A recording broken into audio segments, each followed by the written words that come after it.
Hello जी, नमस्कार। क्या हाल चाल, कैसे हैं आप सभी लोग? आशा करता हूँ सभी लोग बिल्कुल मस्त होंगे, तंदुरुस्त होंगे और सभी की इस समय जो है पढ़ाई बहुत बेहतर चल रही होगी।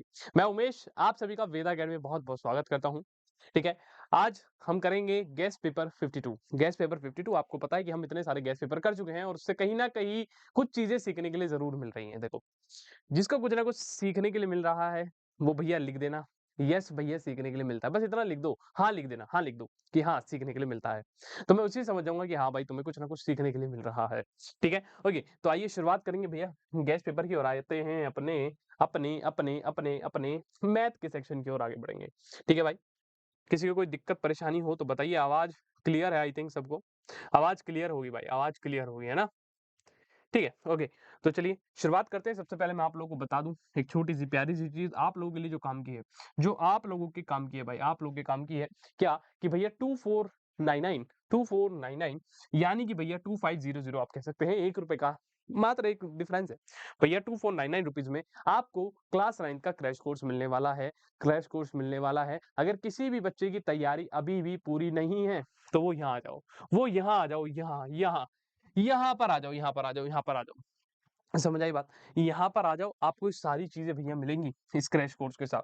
अगर कोई बच्चा इस क्रैश कोर्स में आना चाहता है, तो मेरे लाल, मेरे रसगुल्ले इन नंबर्स पर आप कॉन्टैक्ट कर लीजिए, हमारी टीम आपको इस क्रैश कोर्स में एनरोल करा देगी।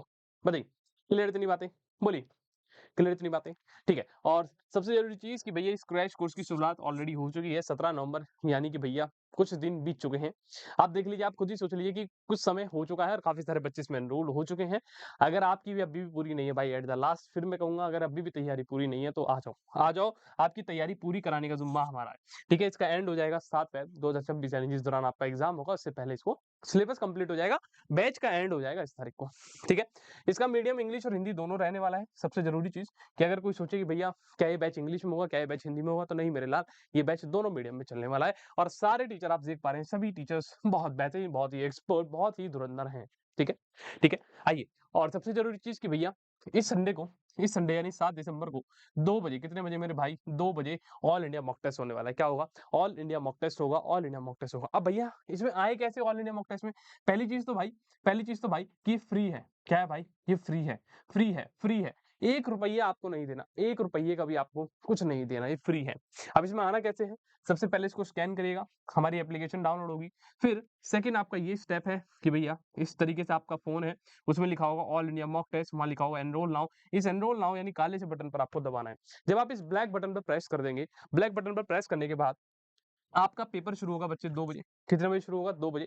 पेपर देना शुरू करिएगा और जो रैंक 1 आएगी, जिसकी रैंक 2 आएगी, रैंक 3 आएगी, यानी जो बहुत ही ज़्यादा बेहतर पढ़ रहे होंगे, खतरनाक पढ़ रहे होंगे, जिनकी रैंक 1 आएगी, रैंक 2 आएगी, रैंक 3 आएगी, उसको हमारी टीम की तरफ से भैया 10, 10, 10 यानी कि 10 रैंक 1 को, 10 रैंक 2 को, 10 रैंक 3 को मॉडल पेपर्स मिलने वाले हैं। साथ में उनकी ओएमआर शीट भी मिलेगी। तो आप समझ सकते हैं कि ओएमआर शीट मिल रही है, यानी कि वो जो गोले भरने होते हैं ना भाई, वो कितने ज़रूरी हैं आप लोगों के लिए। अगर यहाँ पर गोले भर लिए, आपने सीख लिए और उस समय नहीं सीख पाए, पेपर के दौरान गड़बड़ हो गई, तो समझ लेना आपका एक अटेम्प्ट फेल हो जाएगा कंप्लीटली, वो खत्म है। ठीक है? आइए, अब मैं आपको बता दूँ, ये जो गैस पेपर चल रहा है, ये जो गैस पेपर चल रहा है, भाई इसको आप डायरेक्टली हमारी जो एप्लीकेशन है, उस पर एमसीक्यू के फॉर्मेट में अटेम्प्ट कर सकते हैं। समझे?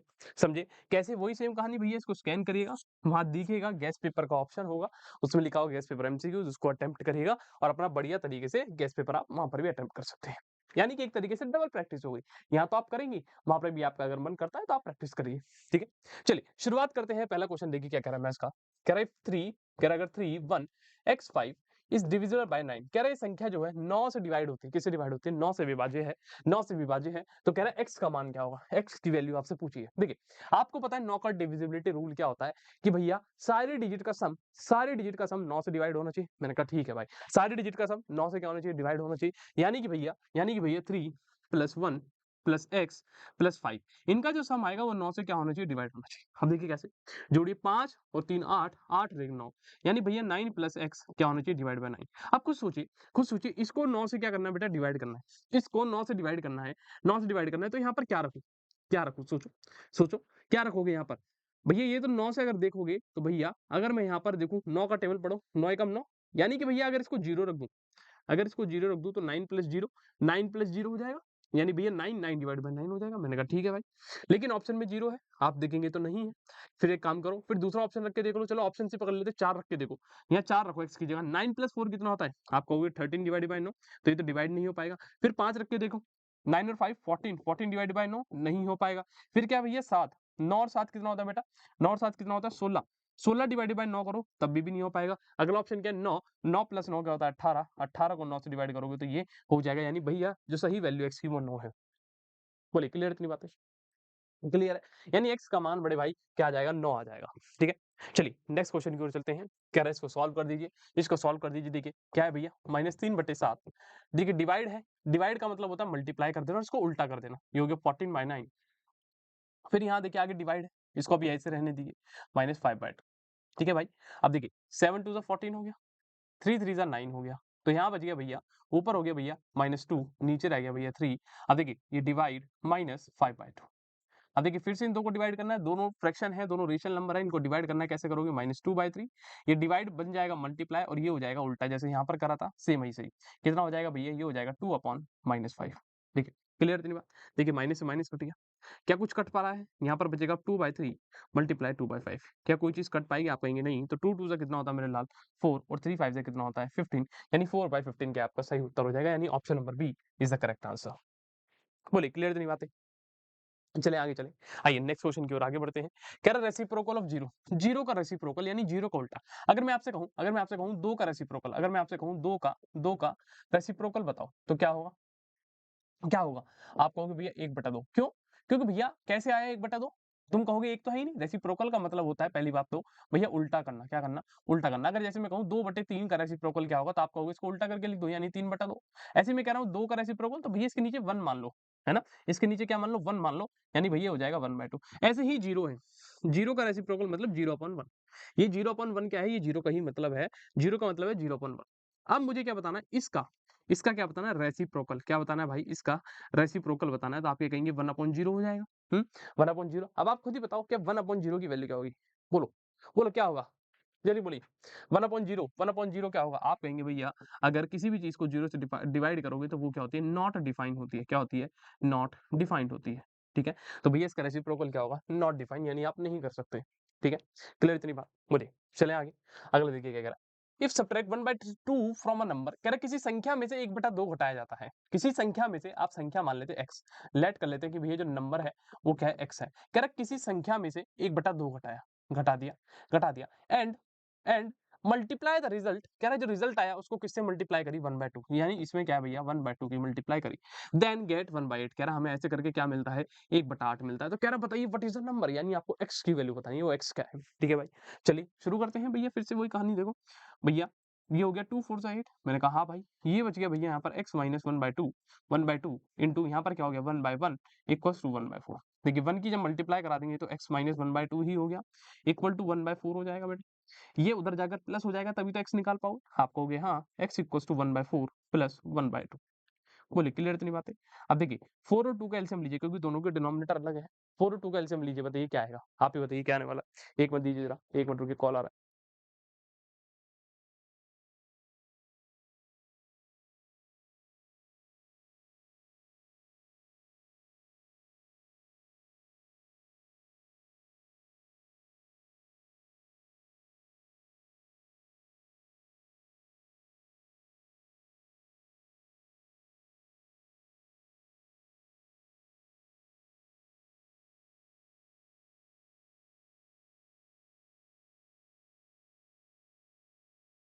ठीक है, तो चलिए हाँ, मैं क्या बता रहा था भाई? हाँ, आइए x से निकालते हैं। देखिए 4 और 2 का एलसीएम लीजिए, कितना आएगा? 4। कितना है? 4। अब देखिए 4 की टेबल में 4 कितनी बार आएगा? एक बार, तो ऊपर हो गया 1 इंटू 1 यानी +1। अब 2 की टेबल में 4 कितनी बार आएगा? आप कहोगे 2 बार, तो ऊपर हो जाएगा 1 इंटू 2 यानी कि भैया 2। यानी भैया x हो गया 1 + 2 कितना होता है? 3। 3/4 यानी कि x की वैल्यू क्या है? 3/4, यानी D is the correct answer. बोलिए क्लियर इतनी बातें? पता है कुछ था इसके अंदर, बहुत ही प्यारा, बहुत ही मक्खन जैसा ये क्वेश्चन था। आइए अगला देखिए क्या कह रहा है। कह रहा है 2 digit number is such that the product of it digit is 12। देखिए क्या कह रहा है। कह रहा है एक 2 अंकों की संख्या इस प्रकार है कि उस संख्या की डिजिट का प्रोडक्ट 12 है। चलो अब देखो किस-किस का बार आता है देखो 6 into 2 12 3 into 4 12 2 into 6 12 4 into 3 12 सबका ही बार आ रहा है। लेकिन आगे आ जाओ। कह रहे 36 is added to the given number कह रहा है अगर हर एक संख्या में 36 ऐड कर दें। चलो भाई इसमें 36 ऐड कर दो। हैं? ऐसे अगले में क्या है भैया 36 ऐड कर दो। अगले में भी क्या है भैया 36 ऐड कर दो। अगले में भी क्या है 36 ऐड कर दो। क्वेश्चन है ये कहाँ? 36 है ना? 36 था ना? हाँ। कह रहा है 36 added to the given number कह रहा है then the digits of the given number interchange their places कह रहा है जब आपने 36 ऐड करा तो कह रहा है जो रिजल्ट आएगा उसमें डिजिट उल्टी आएगी यानी कि अभी 62 थी तो हो सकता है आंसर 26 आ जाए। अब जिसको जोड़कर देखो 2 और 6 8 6 और 3 9 ये तो 98 क्या ये इसका उल्टा है? आप कहोगे नहीं हटा दो। अगर इसको जोड़ो 6 4 10 3 और 3 6 और 1 7 क्या ये इसका उल्टा है? यानी 34 का उल्टा क्या होना चाहिए था? 43 लेकिन ये क्या है 70 है हटा दो। इसको जोड़ो कितना हो गया भैया 6 और 6 12 3 और 2 5 और 1 6 ये कितना आ गया 62 देखो ये क्या है 26 26 को उल्टा करोगे तो क्या बनेगा बताओ 26 को उल्टा करोगे तो क्या बनेगा 62 बनेगा यानी भैया संख्या क्या थी वो 26 थी वो संख्या 26 थी बोली क्लियर इतनी बातें संख्या क्या थी भैया 26 थी ठीक है ठीक है चलिए आगे बढ़ते हैं ठीक है नेक्स्ट क्वेश्चन देखिए क्या कह रहा है the sum and product of two natural number are 12 and 35 कह रहा है दो नेचुरल नंबर है हम मान लेते हैं भैया लेट कर लेते हैं कि भैया जो नंबर है एक ए है और एक क्या बी है कह रहा है कि भैया इनका जो सम है बड़े भाई और इनका जो प्रोडक्ट है वो कितना है भैया 12 है और क्या है 35 है 12 35 रिस्पेक्टिवली एक शब्द लिखा है जिसका बहुत इज्जत देने की बात करते हैं रिस्पेक्टिवली जो शब्द होता है इसका मतलब बहुत जरूरी होता है मैथ में कभी समझाऊंगा आपको क्या है आगे देखिए कह रहा है कह रहा what is the inverse of sum of the reciprocal देखिए हिंदी पढ़िए उनके व्युत्क्रमों के योग का व्युत्क्रम क्या है देखिए बड़े ध्यान what is the inverse of sum of the reciprocal कह रहा है कि अगर आप इनका रेसिप्रोकल करोगे ए का रेसिप्रोकल क्या होगा 1/a बी का रेसिप्रोकल क्या होगा 1/b कह रहा है इनके सम का आपको इनवर्स बताना है इनके सम का इनवर्स बताना है ये बताना है हमें क्लियर है चलिए पहले सम कर लेते हैं जब आप एलसीएम लेंगे ए और बी का कितना आ जाएगा मेरे लाल ए भी आ जाएगा ए को डिवाइड करोगे तो भैया बी बचा 1 इंटू बी बी हो जाएगा सेम यहाँ पर ए आ गया यानी अभी मैं केवल इसको सॉल्व कर रहा हूँ बी प्लस ए देखिए क्वेश्चन ने आपको दिया था 12 है और ए इंटू बी कितना है 35 है ये आ गया सम का इनवर्स कह रहा है इसका इनवर्स अब भैया इसका इनवर्स बताओ इसका इनवर्स का मतलब है इसी का रेसिप्रोकल यानी उल्टा करना तो कितना हो जाएगा बताओ आप कहोगे 35/12 हो जाएगा कितना हो जाएगा 35/12 और यही क्या है भैया सही उत्तर है बोलिए क्लियर इतनी बातें बोलिए क्लियर मेरे भाई किसी को दिक्कत परेशानी ठीक है चलिए अगला देखिए कह रहा सॉल्यूशन बताइए इस लीनियर इक्वेशन के हाउ क्या है इक्वेशन भैया देखो इक्वेशन है भैया x minus 1/2 equals to 1 minus x minus 2/3 अब कुछ बच्चे कहेंगे भैया आपने ब्रैकेट क्यों लगा दिया एक बात बता दो कभी भी अगर फ्रैक्शन है और उसके बाहर माइनस है कभी भी अगर फ्रैक्शन है और उसके बाहर माइनस है कभी भी फ्रैक्शन है और उसके बाहर माइनस है तो भैया पहले ब्रैकेट है अगर नहीं लगाओगे तो मामला गड़बड़ हो जाएगा बताऊंगा मैं देखो कैसे होगा गड़बड़ सुनो चलो इसके नीचे वन लगाओ इसके नीचे 1 लगाओ एलसीएम लो लेफ्ट हैंड साइड का 1 और 2 का एलसीएम कितना आएगा 2 1 के टेबल में 2 कितनी बार 2 बार तो आप कहेंगे भैया 2 into x यानी भैया 2x और देखो बाहर माइनस ठीक है 2 के टेबल में 2 कितनी बार एक बार तो भैया x माइनस 1 में 1 की मल्टीप्लाई होगी तो सेम आ जाएगा मैंने कहा हाँ इधर आओ 1 और 3 का एलसीएम कितना आएगा भाई 3 1 के टेबल में 3 कितनी बार आप कहोगे 3 बार तो यहाँ हो जाएगा 1 into 3 यानी 3 माइनस का साइन 3 के टेबल में 3 कितनी बार एक बार तो भैया ये तो सेम ही रहेगा हुँ? अब देखिए होता क्या, अगर आप माइनस नहीं लगाते तो कुछ बच्चे क्या करते देखिए, जैसे एलसीएम लिया तो क्या आया भैया देखो 2x आया, देखो बड़े ध्यान से समझो 2x आया, फिर क्या है भैया माइनस है, फिर भैया x है -1/2 कुछ बच्चे इस चीज़ को ऐसे लिखते हैं, इस चीज़ को ऐसे लिखते हैं। एक बात बताओ क्या ये और ये जो लिखा हुआ है, ये और ये जो लिखा हुआ है क्या ये सेम है? क्या ये सेम है? बताइए। बड़ा दिमाग लगाकर सोचिएगा क्या ये जो चीज़ लिखी हुई है सेम है? 2x है, माइनस है, x है, माइनस है, 1 है, क्या ये सेम है? आपको बता दूँ ये चीज़ सेम नहीं है। क्यों? देखो मैं बताता हूँ, ये सेम क्यों नहीं है। देखिए, इसको जब सॉल्व करेंगे 2x माइनस है, अंदर आगे क्या है ब्रैकेट है तो उसको सॉल्व करेंगे माइनस प्लस माइनस x हो गया, माइनस माइनस प्लस का 1/2 ये सॉल्व होकर ये आता है और ये कि इसमें क्या है भैया x के साथ यहाँ -1 है और यहाँ क्या है +1 है। तो समझ आई बात? इसलिए ये आपका अगर आप इसको ये लिखकर सॉल्व करोगे -1 लेकर सॉल्व करोगे आंसर आएगा ही नहीं, ठीक है? अब देखिए ये क्या है भैया फिर 3 माइनस x प्लस का 2/3 क्लियर है भाई? देखो 2x माइनस x करोगे कितना हो गया x प्लस 1/2 इधर करिए 3 और 2 5 5 माइनस x/3 बोले क्लियर इतनी बात? क्रॉस मल्टीप्लाई करा दीजिए। 3 के साथ इसकी मल्टीप्लाई होगी 3 into x plus 1 equals to 2 के साथ 5 माइनस x की करा दीजिए। ठीक है आइए अब देखिए कितना हो गया 3 into x 3x हो गया प्लस 1 3 हो गया 2 5 कितना होता है भाई 10 माइनस का 2x ठीक है x को सबको एक तरफ ले चलो ये 3x प्लस का 2x 3x प्लस का 2x 3x प्लस 2x कितना हो गया 5x हो गया और इक्वल टू भैया ये 10 बचा यहाँ उधर क्या है प्लस का 3 उधर जाकर क्या होगा माइनस का 3 10 माइनस 3 कितना होता है 7 अगर आप यहाँ से x निकाल देंगे तो कितना आ गया बच्चे 7/5 कितना आ गया जी 7/5 यानी कि 20 द करेक्ट आंसर बोलिए क्लियर इतनी बातें बताइए, क्लियर है इतनी बातें? बोलो भाई, चलें आगे? बताइए, कह रहा है अगर वैल्यू जो है 102 के स्क्वायर की, तो वो क्या कह रहा है 102 का जो स्क्वायर है उसकी वैल्यू 10404 है, 10404 है। कह रहा है इनकी वैल्यू बताइए। अगर मैं 102 की वैल्यू निकालूँ तो आप क्या कहेंगे भैया अंडर रूट 10404 हो जाएगा? मैंने कहा हाँ, यानी कि इसकी वैल्यू मुझे पता ही होती है। अब देखिए सब ऑप्शन सेम है ऐसे 10404 10404 10 बट डेसिमल का फ़र्क है। देखिए पहला क्या है, देखिए डेसिमल की राइट साइड कितनी संख्या है 2, 2 है और आप देख रहे हैं ये क्या है अंडर रूट है। क्या है अंडर रूट? आपको पता है 2 डेसिमल की राइट साइड संख्या और ये क्या है अंडर रूट का मतलब 2, तो 2 को 2 से डिवाइड करेंगे 1।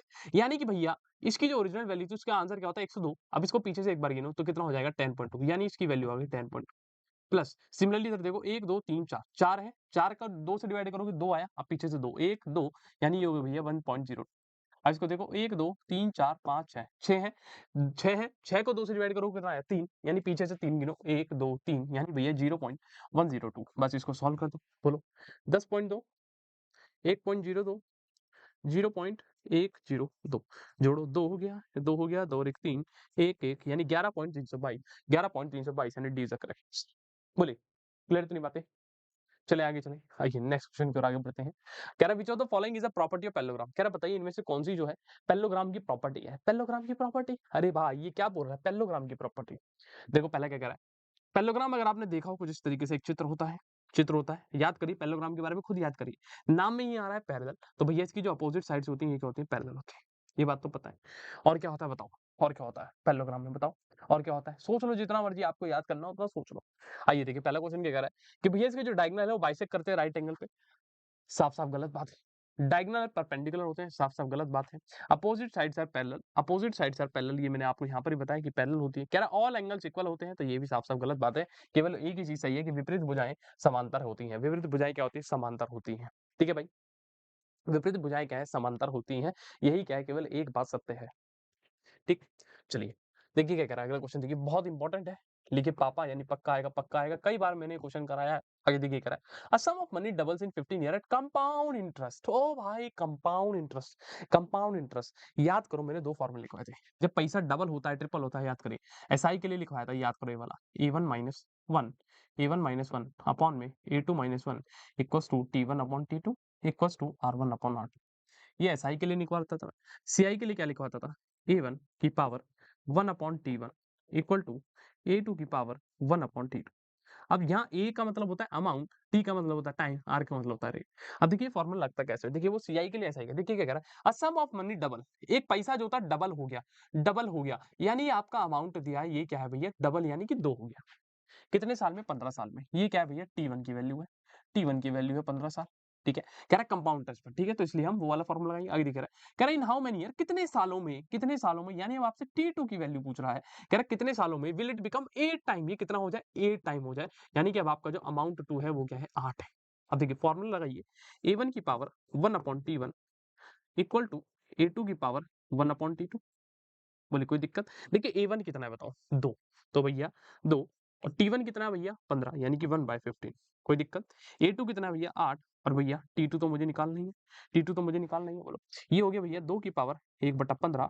एक बात बताओ 8 को अगर मैं 8 का जैसे 8 यहाँ पर बेस क्या है? 8 है, यहाँ बेस क्या है? 2 मैं 8 को 2 में लिख सकता हूँ? आप कहोगे हाँ, 2 की पावर 3 और उसकी भी होल पावर 1/T2 कोई दिक्कत? आ जाओ इधर। ये हुई बड़े भैया 2 की पावर 1/15 इक्वल्स टू 2 की पावर देखो पावर की भी पावर है, पावर की पावर है तो ये क्या हो जाएगी मल्टीप्लाई यानी 3 इंटू 1/T2 हो जाएगा। बोलिए क्लियर है? ये होगी 2 की पावर 1/15 ये हो गई भैया 2 की पावर 3 बटे में T2।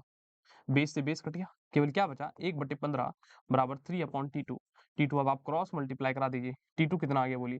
3 गुणा 15 और 3 गुणा 15 कितना होता है? आप कहेंगे भैया 3 5 जा 15 तिया कितना भैया 45 यानी कि 45 साल में वो पैसा क्या है भैया 8 गुना हो जाएगा। बोलिए क्लियर इतनी बात? 45 साल में वो पैसा जो है 8 गुना हो जाएगा 8 गुना। ठीक? ठीक है?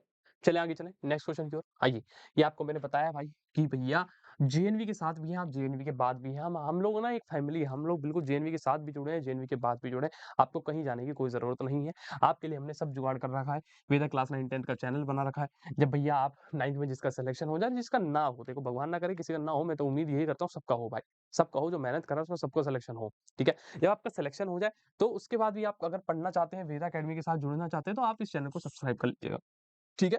क्लियर इतनी बात? चलिए। आगे देखिए कह रहा है if a dice is throne, कह रहा है डाइस फेंका गया। एक बात बताओ, जब डाइस फेंका गया तो क्या-क्या आउटकम आएँगे? 1, 2, 3, 4, 5 यही आएँगे। कह रहा है what is the probability of getting a number, कह रहा है बताइए क्या प्रोबेबिलिटी है उस नंबर की आने की व्हिच इज़ इवन, जो इवन हो।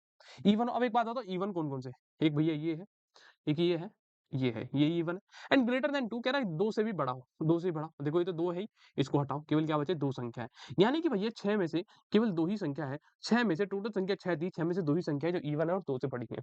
बस यही प्रोबेबिलिटी आ गई, 1/3। बोलिए क्लियर है इतनी बात? बोलिए, क्लियर है भाई इतनी बातें बताइए? 41 क्लियर है? चलें आगे चलें। आइए देखिए क्या कह रहा है। From a pack of well shuffled cards, कह रहा है कार्ड्स का जो डब्बा होता है, बताइए टोटल कार्ड्स कितने होते हैं? अगर आप क्वेश्चन से पकड़ें, ये दिमाग में ये घूम जाना चाहिए, टोटल कार्ड्स कितने होते हैं? 52 होते हैं, 52 होते हैं। कह रहा है एक डब्बा है ताश का, कह रहा है find the probability of getting a card of diamond, कह रहा है डायमंड का कार्ड आने की क्या प्रोबेबिलिटी है? अरे भाई टोटल कार्ड 52 होते हैं और डायमंड के कितने होते हैं? आप कहेंगे 13 होते हैं ना, 52 कार्ड कितने बढ़ते हैं? 13 में 13 13 लाल होते हैं, 2 सेट 13 के लाल होते हैं, 2 सेट 13 के काले, यानी 26 लाल 26 ब्लैक होते हैं। ठीक है, तो भैया कितना आ गया 13/52, यानी भैया 13 कम 13, 13 चौक 52, यानी कि 1/4 उत्तर हो जाएगा। बोलिए क्लियर इतनी बात? बताइए भाई क्लियर इतनी बातें? कोई दिक्कत परेशानी हो तो बताओ? ठीक है, आइए नेक्स्ट क्वेश्चन की ओर देखिए क्या कह रहा है। कह रहा है एरिया जो है इक्विलेटरल ट्रायंगल का एरिया ये है। क्या भैया? एरिया जो है किसका? इक्विलेटरल यानी कि समबाहु त्रिभुज का इक्विलेटरल ट्रायंगल का जो एरिया है भैया वो क्या है? 25√3, 25√3 स्क्वायर सेंटीमीटर यानी कि सेंटीमीटर स्क्वायर। ये ट्रायंगल बनाए हैं भाई हम। इक्विलेटर ट्रायंगल लिखा है, इक्विल मतलब इक्विलेटरल ट्रायंगल, ठीक।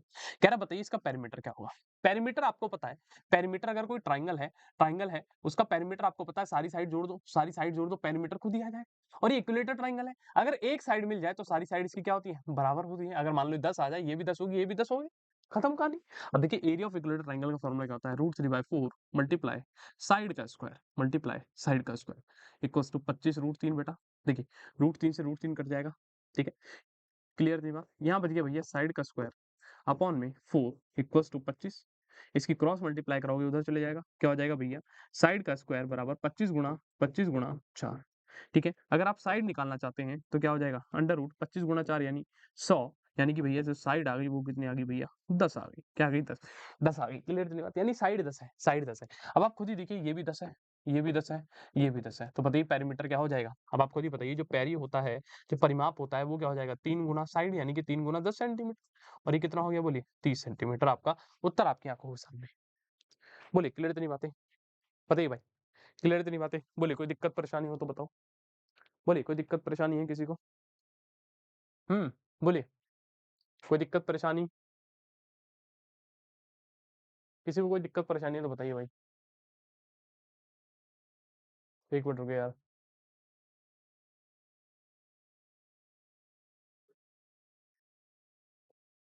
बोलिए भाई किसी को कोई दिक्कत परेशानी? आई थिंक नहीं होगी, ठीक है? ठीक है, चलिए आगे चलें, नेक्स्ट क्वेश्चन की ओर आइए, 44 देखते हैं। कह रहा what is the least number, कह रहा वो सबसे कम संख्या बताइए टू बी मल्टीप्लाइड, कह रहा जिसको मल्टीप्लाई करे 294 ताकि वो क्या बन जाए? परफेक्ट स्क्वायर बन जाए। अरे भाई 294 के फैक्टर करो, आओ, 2 एकम 2, 2 चौक 8, 9 में से 8 गए, 1 2 सत्ते 14, फिर किससे काटोगे? 7 से काटो, 7 दूनी 14, 7 एकम 7, फिर 7 से काटो, 7 तिया 21, फिर लास्ट में 3 एकम 3। यानी भैया 294 जो है किसके बराबर आ गया? 2 गुणा 7 गुणा 7 गुणा 3। कह रहा क्या बन जाए? परफेक्ट स्क्वायर यानी कि भैया सेम संख्या का क्या होना चाहिए? पेयर। जैसे यहाँ पर 7 और 7 का पेयर है, क्या 2 का पेयर है? आप कहोगे नहीं, यानी इसके जैसा 1 और 2 मिल जाए तो 2 और 2 का पेयर हो गया। क्या 3 का पेयर है? आप कहोगे नहीं, तो इसके जैसा भी क्या है भैया? 1 और 3 मिल जाए। ठीक है, तो आपने क्या मल्टीप्लाई कराई? एक 2 की कराई और एक क्या कराई? 3 की। तो आप क्या मल्टीप्लाई कराएंगे फाइनली? 2 मल्टीप्लाई 3 यानी कि 6 की मल्टीप्लाई करानी पड़ेगी, तब क्या है परफेक्ट स्क्वायर बन जाएगा। बोलिए क्लियर इतनी बातें? बताइए क्लियर इतनी बातें? नेक्स्ट क्वेश्चन देखिए क्या कह रहा है। कह रहा है सिंपल इंटरेस्ट फॉर 5 ईयर, कह रहा सिंपल इंटरेस्ट जो है 5 साल के लिए, यानी आपको टाइम दे दिया, इज इक्वल टू, कह रहा किसके बराबर है? देखिए सिंपल इंटरेस्ट जो है इक्वल है किसके? 20% ऑफ प्रिंसिपल। किसके बराबर है? 20% ऑफ प्रिंसिपल, पी के। कह रहा तो बताइए then it will become equal to principal in, तो कह रहा बताइए क्या कह रहा है कि भैया प्रिंसिपल के बराबर कब हो जाएगा? समझ आई तेरी बात? बताइए समझ आई तेरी बात? तो कह रहा बताइए कितने सालों में सिंपल इंटरेस्ट प्रिंसिपल के बराबर हो जाएगा, ये पूछ रहा है। देखिए एसआई की अगर बात करें, 20% यानी कि 20/100 ऑफ मतलब मल्टीप्लाई प्रिंसिपल। यहाँ से अगर आप एस आई अपॉन पी निकाल दें तो कितना हो गया भैया? 20/100। यानी भैया 1/5, यानी भैया एसआई अपॉन पी आ गया 1/5, यानी भैया सिंपल इंटरेस्ट ₹1 है, प्रिंसिपल इंटरेस्ट जो प्रिंसिपल है वो ₹5 है। कह रहा है ये एक बात बताओ ये कब हुआ था? ये कितने सालों में हुआ था ये काम? भैया ₹5 पर 1 का सिंपल इंटरेस्ट मिला कितने साल में? 5 साल में। 5 साल में यही था कहानी पढ़ो, तो रेट निकाल सकते हो। याद करो सिंपल इंटरेस्ट बराबर पी आर टी अपॉन में 100। सिंपल इंटरेस्ट 1 है भैया, प्रिंसिपल 5 है, रेट नहीं पता, टाइम कितना था भैया 5 साल था अपॉन में 100। ठीक है? 5 से काटोगे कितना हो गया बेटा 5 दूनी 10, फिर 5 से काटोगे 4, तो भैया 4 into 1 यानी कि 4 के आगे भैया रेट आ गया, 4 के आगे रेट भी मिल गया। अब देखिए आगे पढ़िए क्वेश्चन ने क्या बोला, then it will become equal to principal in, कह रहा है यही जो है प्रिंसिपल के इक्वल कब हो जाएगा? अब ये आपसे ये कह रहा है कि बताइए एसआई जो है प्रिंसिपल के इक्वल कितने सालों में हो जाएगा? ये आपसे कहा। एक बात बताओ एसआई कितना आया था? एसआई कितना आया था? कह रहा है एसआई जो है प्रिंसिपल के इक्वल कितने सालों में जाएगा? एसआई का फॉर्मूला बताओ क्या होता है? Principal into rate into time upon में 100 बराबर प्रिंसिपल। देख भाई प्रिंसिपल से प्रिंसिपल तो कट गया, केवल क्या बचेगा rate into time upon 100 equal to 1 ये बचा। अब देखो रेट की वैल्यू कितनी है 4, टाइम आपसे पूछा है 4 टाइम आपसे पूछा है तो ये हो गया 4 इंटू टी अपॉन में 100 इक्वल टू 1। 4 से इसे काटेंगे मेरे लाल कितना हो गया 25, यानी बड़े भाई टी बटे 25 किसके बराबर आ गया 1 के। अगर आप क्रॉस मल्टीप्लाई कर देंगे तो टाइम कितना आ गया भैया 25 वर्ष आ गया। कितना आ गया 25 वर्ष वर्ष वर्ष वर्ष बोली कितनी, यानी 25 वर्ष में पैसा जो है एसआई के बराबर हो जाएगा। ठीक है? चले आगे चले आइए। नेक्स्ट बता दूं आप लोगों के लिए मॉडल पेपर्स है भाई 399 रुपीज में 10, 5M9 में 20 और 30 मॉडल पेपर्स 999 रुपीज में अवेलेबल है। प्लीज प्लीज प्लीज बहुत ही यूनिट बचे हैं, अगर कोई लेना चाहता है तो भैया ले लीजिए। मैं तो कहूँ भाई सब लो बढ़िया से अपनी मेहनत करो, ओएमआर बनना सीख जाओगे इस पर। ठीक है? ठीक है? ओके। और ऑल इंडिया मॉक टेस्ट फिर बता दूं 7 दिसंबर 2 बजे 7 दिसंबर 2 बजे को देने जरूर आना है। ठीक है? ये मैंने आपको बता दिया, अगर किसी ने अभी तक सब्सक्राइब नहीं करा तो एक बार इस चैनल को सब्सक्राइब कर लीजिएगा, इस चैनल को सब्सक्राइब कर लीजिएगा। चलिए, कह रहा बताइए which of the following is the square of even number, कह रहा बताइए इनमें से कौन सा जो है इवन नंबर का स्क्वायर है? इवन का स्क्वायर एक बात बताओ, कोई इवन संख्या सोचो जैसे 2, 2 का स्क्वायर क्या होता है 4, 4 का सोचो, 4 का स्क्वायर 16, 8 का सोचो, 8 का स्क्वायर 64। आपने क्या देखा, जब संख्या इवन है तो उसका स्क्वायर भी इवन आया, संख्या इवन है उसका स्क्वायर भी इवन आया, संख्या इवन है तो उसका स्क्वायर भी इवन आया। उसने कहा है कि बताइए इनमें से कौन सा जो किसी इवन का स्क्वायर है, इवन का स्क्वायर है, तो यानी भैया पक्की बात है जो ऑप्शन होंगे उसको चेक करो कि इनमें इवन कौन सा है। देखो 441 लास्ट में 1 इवन नहीं है, 9 लास्ट में है इवन नहीं है, 9 लास्ट में इवन नहीं है, केवल एक में ही है 144 जो क्या है इवन है, जो क्या है इवन है। बोले क्लियर इतनी बात, खत्म कहानी, खत्म कहानी। ठीक है? आइए, कह रहा बताइए इसका क्यूब रूट। अरे भाई क्यूब रूट बताना है -64/125 का, तो आप क्या कहेंगे इसको तोड़ दो इसे, minus cube root -64 cube root 125। बताइए 64 किसका होता है स्क्वायर? 64 किसका क्यूब होता है? सॉरी स्क्वायर नहीं क्यूब, किसका क्यूब होता है? आप कहेंगे भैया 4 का, लेकिन भैया माइनस है तो माइनस लगाइए। 125 किसका होता है? आप कहेंगे भैया 5 का, तो आंसर क्या आ गया -4/5 यानी सी इज द करेक्ट आंसर। सी बोलिए क्लियर है, सी इज द करेक्ट आंसर। ठीक, आइए अगला देखिए। कह रहा है बैग कंटेन 5 रेड बॉल, कह रहा है एक बैग है, एक झोला है भैया, उसके अंदर रेड बॉल जो है 5 है। ठीक है, 5 रेड बॉल है एंड सम ब्लू बॉल, कह रहा है कुछ जो है नीली गेंदें हैं। अब हमें नहीं पता कितनी है, मैं मान लेता हूँ ब्लू बॉल भैया x है। ठीक है? कह रहा है the probability of drawing a blue ball, कह रहा है देखो प्रोबेबिलिटी जो है ब्लू बॉल निकालने की, is twice that of red ball. देखो बड़े ध्यान समझो, कह रहा प्रोबेबिलिटी जो है नीली गेंद निकालने की, कौन सी ब्लू है ना, कह रहा प्रोबेबिलिटी जो है प्रायिकता जो है नीली गेंद निकालने की, वो दो गुना है किसके लाल गेंद की प्रोबेबिलिटी है। यानी उसने क्या बोला, प्रोबेबिलिटी जो है पी ऑफ ब्लू, प्रोबेबिलिटी जो है ब्लू बॉल की वो दो गुना है किसके प्रोबेबिलिटी ऑफ रेड के। बताइए क्लियर इतनी बात। अब देखिए प्रोबेबिलिटी ब्लू क्या होगी, देखिए कैसे निकालते हैं प्रोबेबिलिटी, याद करिए नीचे लिखते हैं टोटल, टोटल कितनी है भैया एक्स गेंद और 5 गेंद कितनी हो गई x + 5, ब्लू बॉल कितनी है भाई x, क्लियर है, बोले क्लियर इतनी बात, equal to 2 multiply probability of red, total गेंद कितनी है x + 5 और लाल गेंद कितनी है मेरे भाई 5 है। क्लियर है बोलिए। देखिए x + 5 पूरा कट जाएगा क्योंकि इक्वल में, केवल क्या बच गया x बराबर 2 गुणा 5 और बताइए कितना आ गया। आप कहेंगे भैया x बराबर आ गया 10, x बराबर कितना आ गया बड़े भाई 10 आ गया, यानी कि भैया जो x है यानी कि जो ब्लू बॉल है वो कितनी है 10 है। अब उसने क्या पूछा है बताइए नंबर ऑफ ब्लू बॉल, तो यानी भैया सही है, यानी सी इज द करेक्ट आंसर। बताइए क्लियर इतनी बातें, बोलिए क्लियर इतनी बातें। आइए नेक्स्ट क्वेश्चन में देखिए कह रहा है the price of an article was 68,000, कह रहा है एक आर्टिकल था मान लो कोई एक आर्टिकल है, कह रहा है इसकी जो कीमत थी भैया वो 68,000 रुपया थी, 68,000। If it's price increase by 20%, कह रहा है इसका प्राइस 20% बढ़ गया, 20% बढ़ गया, तो 20% बढ़ा होगा तो कुछ नया प्राइस आया होगा। तो कह रहा बताइए नया प्राइस क्या है? ये न्यू प्राइस आपसे पूछा है, ये न्यू प्राइस कुछ भी नहीं है भैया, 68,000 की चीज़ थी। कितना बढ़ाना है? 20% बढ़ाना है ना, तो नीचे लिखो 100 और ऊपर 100 + 20 कितना होता है भैया? 120। 1 2 1 2 केवल क्या बच गया भैया? 680 गुणा 120, यही क्या है आपका न्यू न्यू प्राइस आने वाला है। ठीक है, करिए 68 × 12 कर दीजिए। 2 अट्ठे 16, 2 छींग 12 और 1 13, 1 8 जा 8, 1 6 जा 6, 6 8 और 3 11, 6 और 1 7 और 1 8, कितना आ गया भैया? 811600, 811600, ये क्या है आपका न्यू न्यू प्राइस आ गया।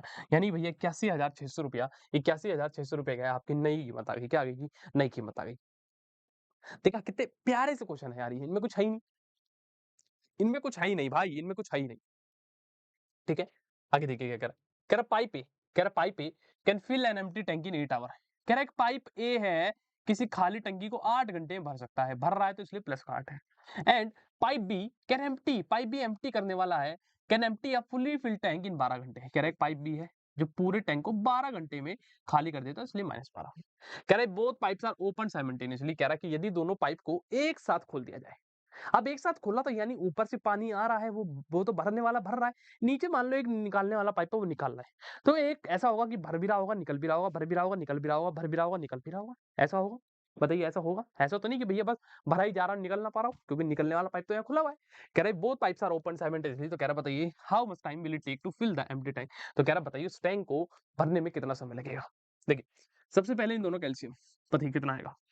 बताइए कितना आएगा? जो भी एलसीएम आएगा वो क्या होगा? इनका टोटल वर्क होगा। क्या होगा? Total work.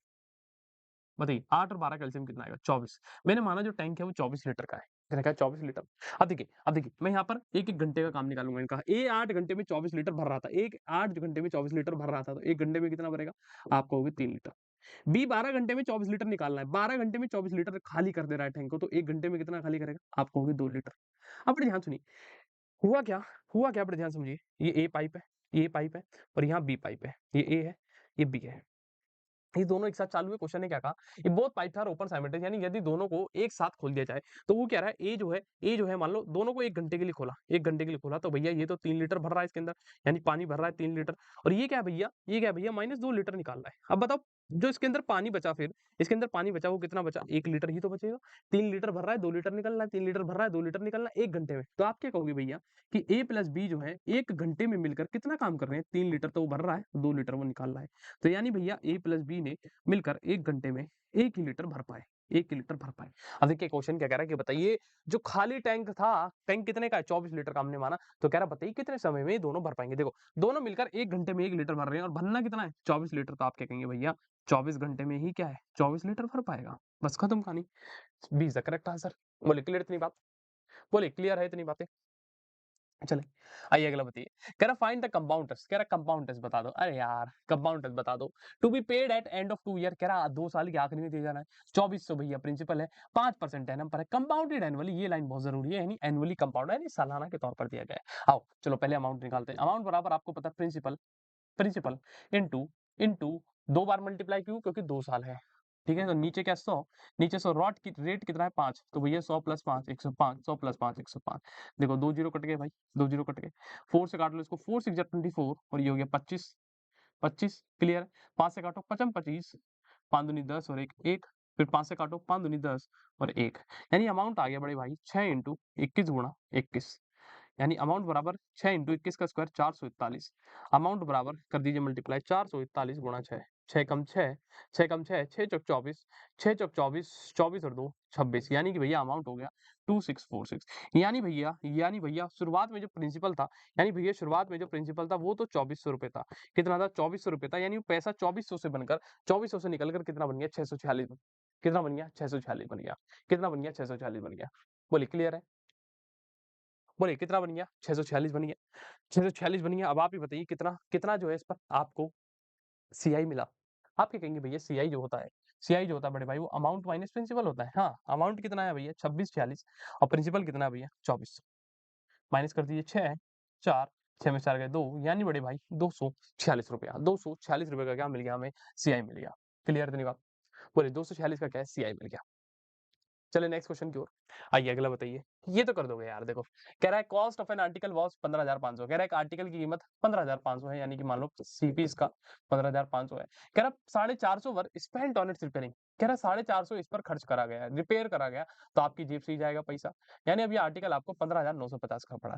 कह रहा if it is sold for profit of 15%, कह रहा अब इसको जो है 15% प्रॉफिट पर बिका है, 15% प्रॉफिट पर बिका है, तो कह रहा बताइए सेलिंग प्राइस क्या होगा, ये आपसे पूछ रहा है। कुछ नहीं करना, इसको सॉल्व कर देना।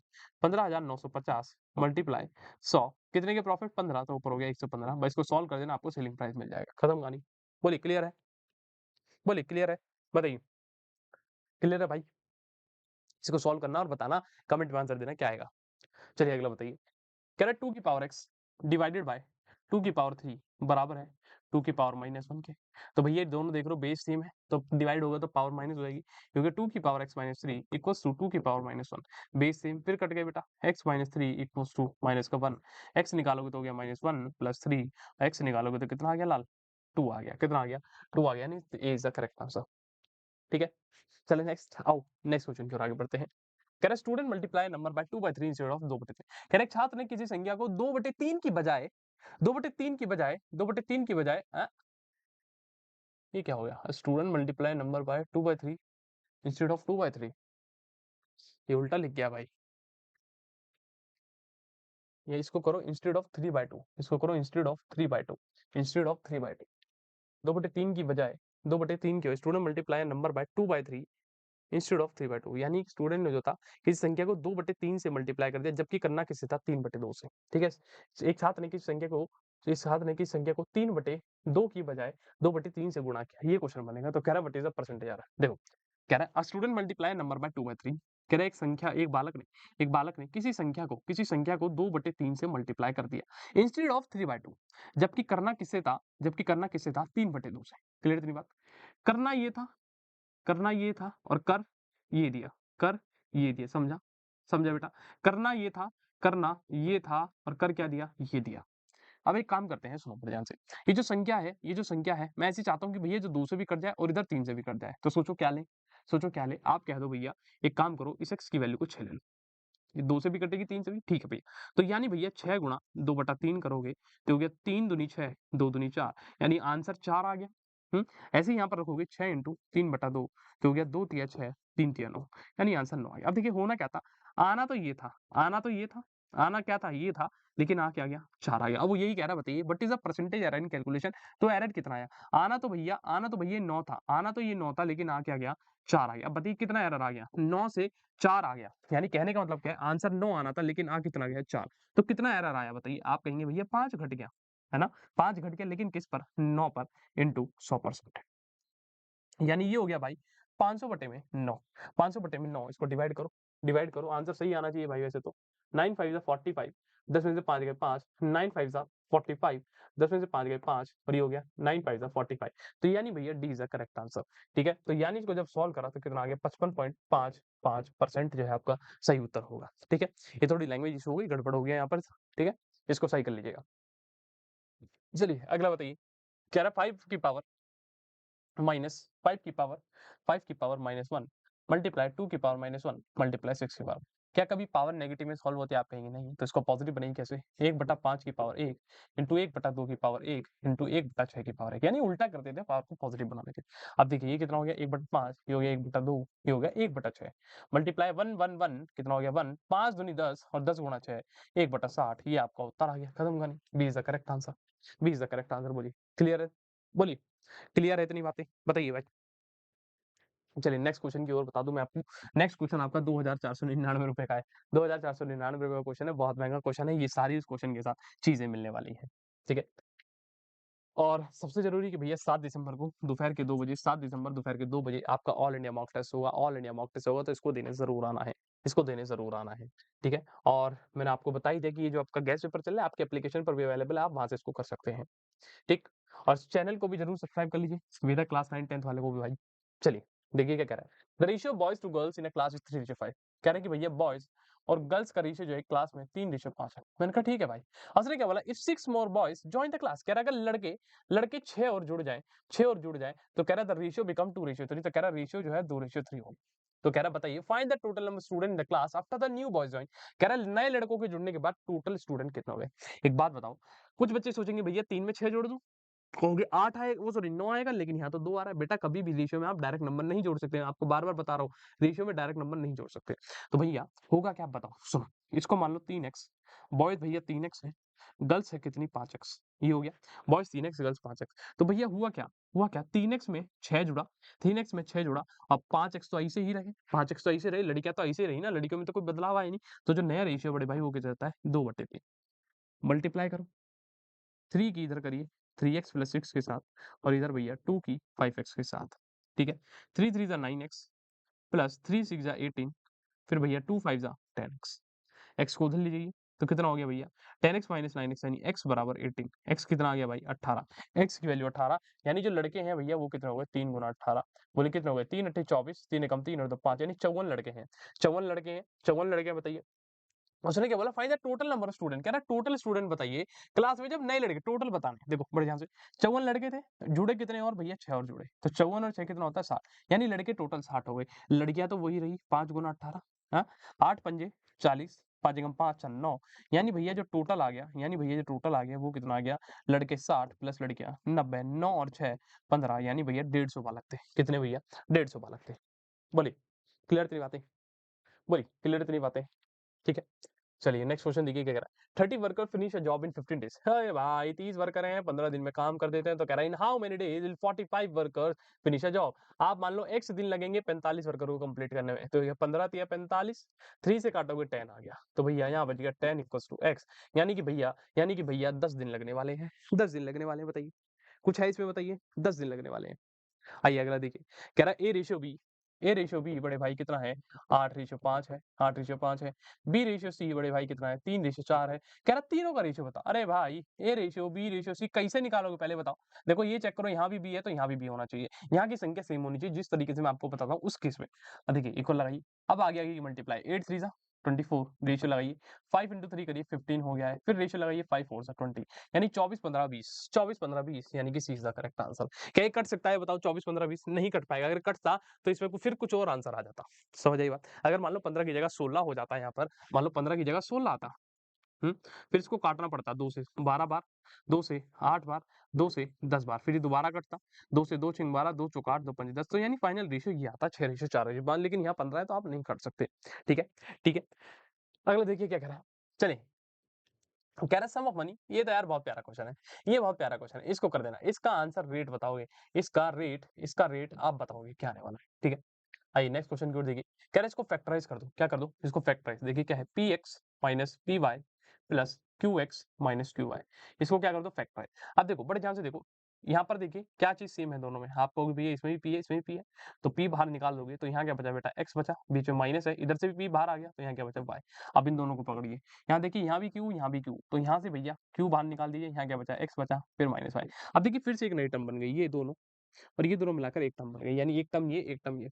अब देखिए इनमें कॉमन क्या है, आप कहोगे एक्स माइनस वाई इधर भी है, एक्स माइनस वाई इधर भी है, तो आप इन दोनों को बाहर निकाल देंगे, तो कि इधर केवल क्या बचा मेरे लाल, इधर पी बचा और इधर क्या बचा क्यू बचा, तो ये आंसर हो जाएगा X minus Y into P plus Q, ठीक है। अब देखिए क्या है X minus Y into P plus Q, यानी D is the correct answer, ठीक है। आई 61 पर आइए, कह रहा what is the area of square, कह रहा एरिया बताइए उस स्क्वायर का, आपको पता है एरिया कब निकलेगा जब आपको साइड बताओ, क्योंकि एरिया का फॉर्मूला क्या होता है साइड मल्टीप्लाई साइड। कह रहा हैविंग पेरीमीटर 68, कह रहा जिसका पेरीमीटर 68, अरे भाई पेरी जो है स्क्वायर का, पेरी जो है स्क्वायर का कितना दे रखा है 68 सेंटीमीटर। आप ही बताइए पेरी स्क्वायर क्या होता है, आप कहेंगे 4 इंटू साइड 4 इंटू साइड बराबर 68 सेंटीमीटर। अगर आप साइड निकालेंगे तो कितनी हो जाएगी, आप कहोगे 68 बाय 4 सेंटीमीटर, यानी भैया जो साइड आ गई कितनी हो गई 4 1 जा 4 6 में 4 गए 2 4 7 जा 28, यानी कि 17 सेंटीमीटर साइड आ गई।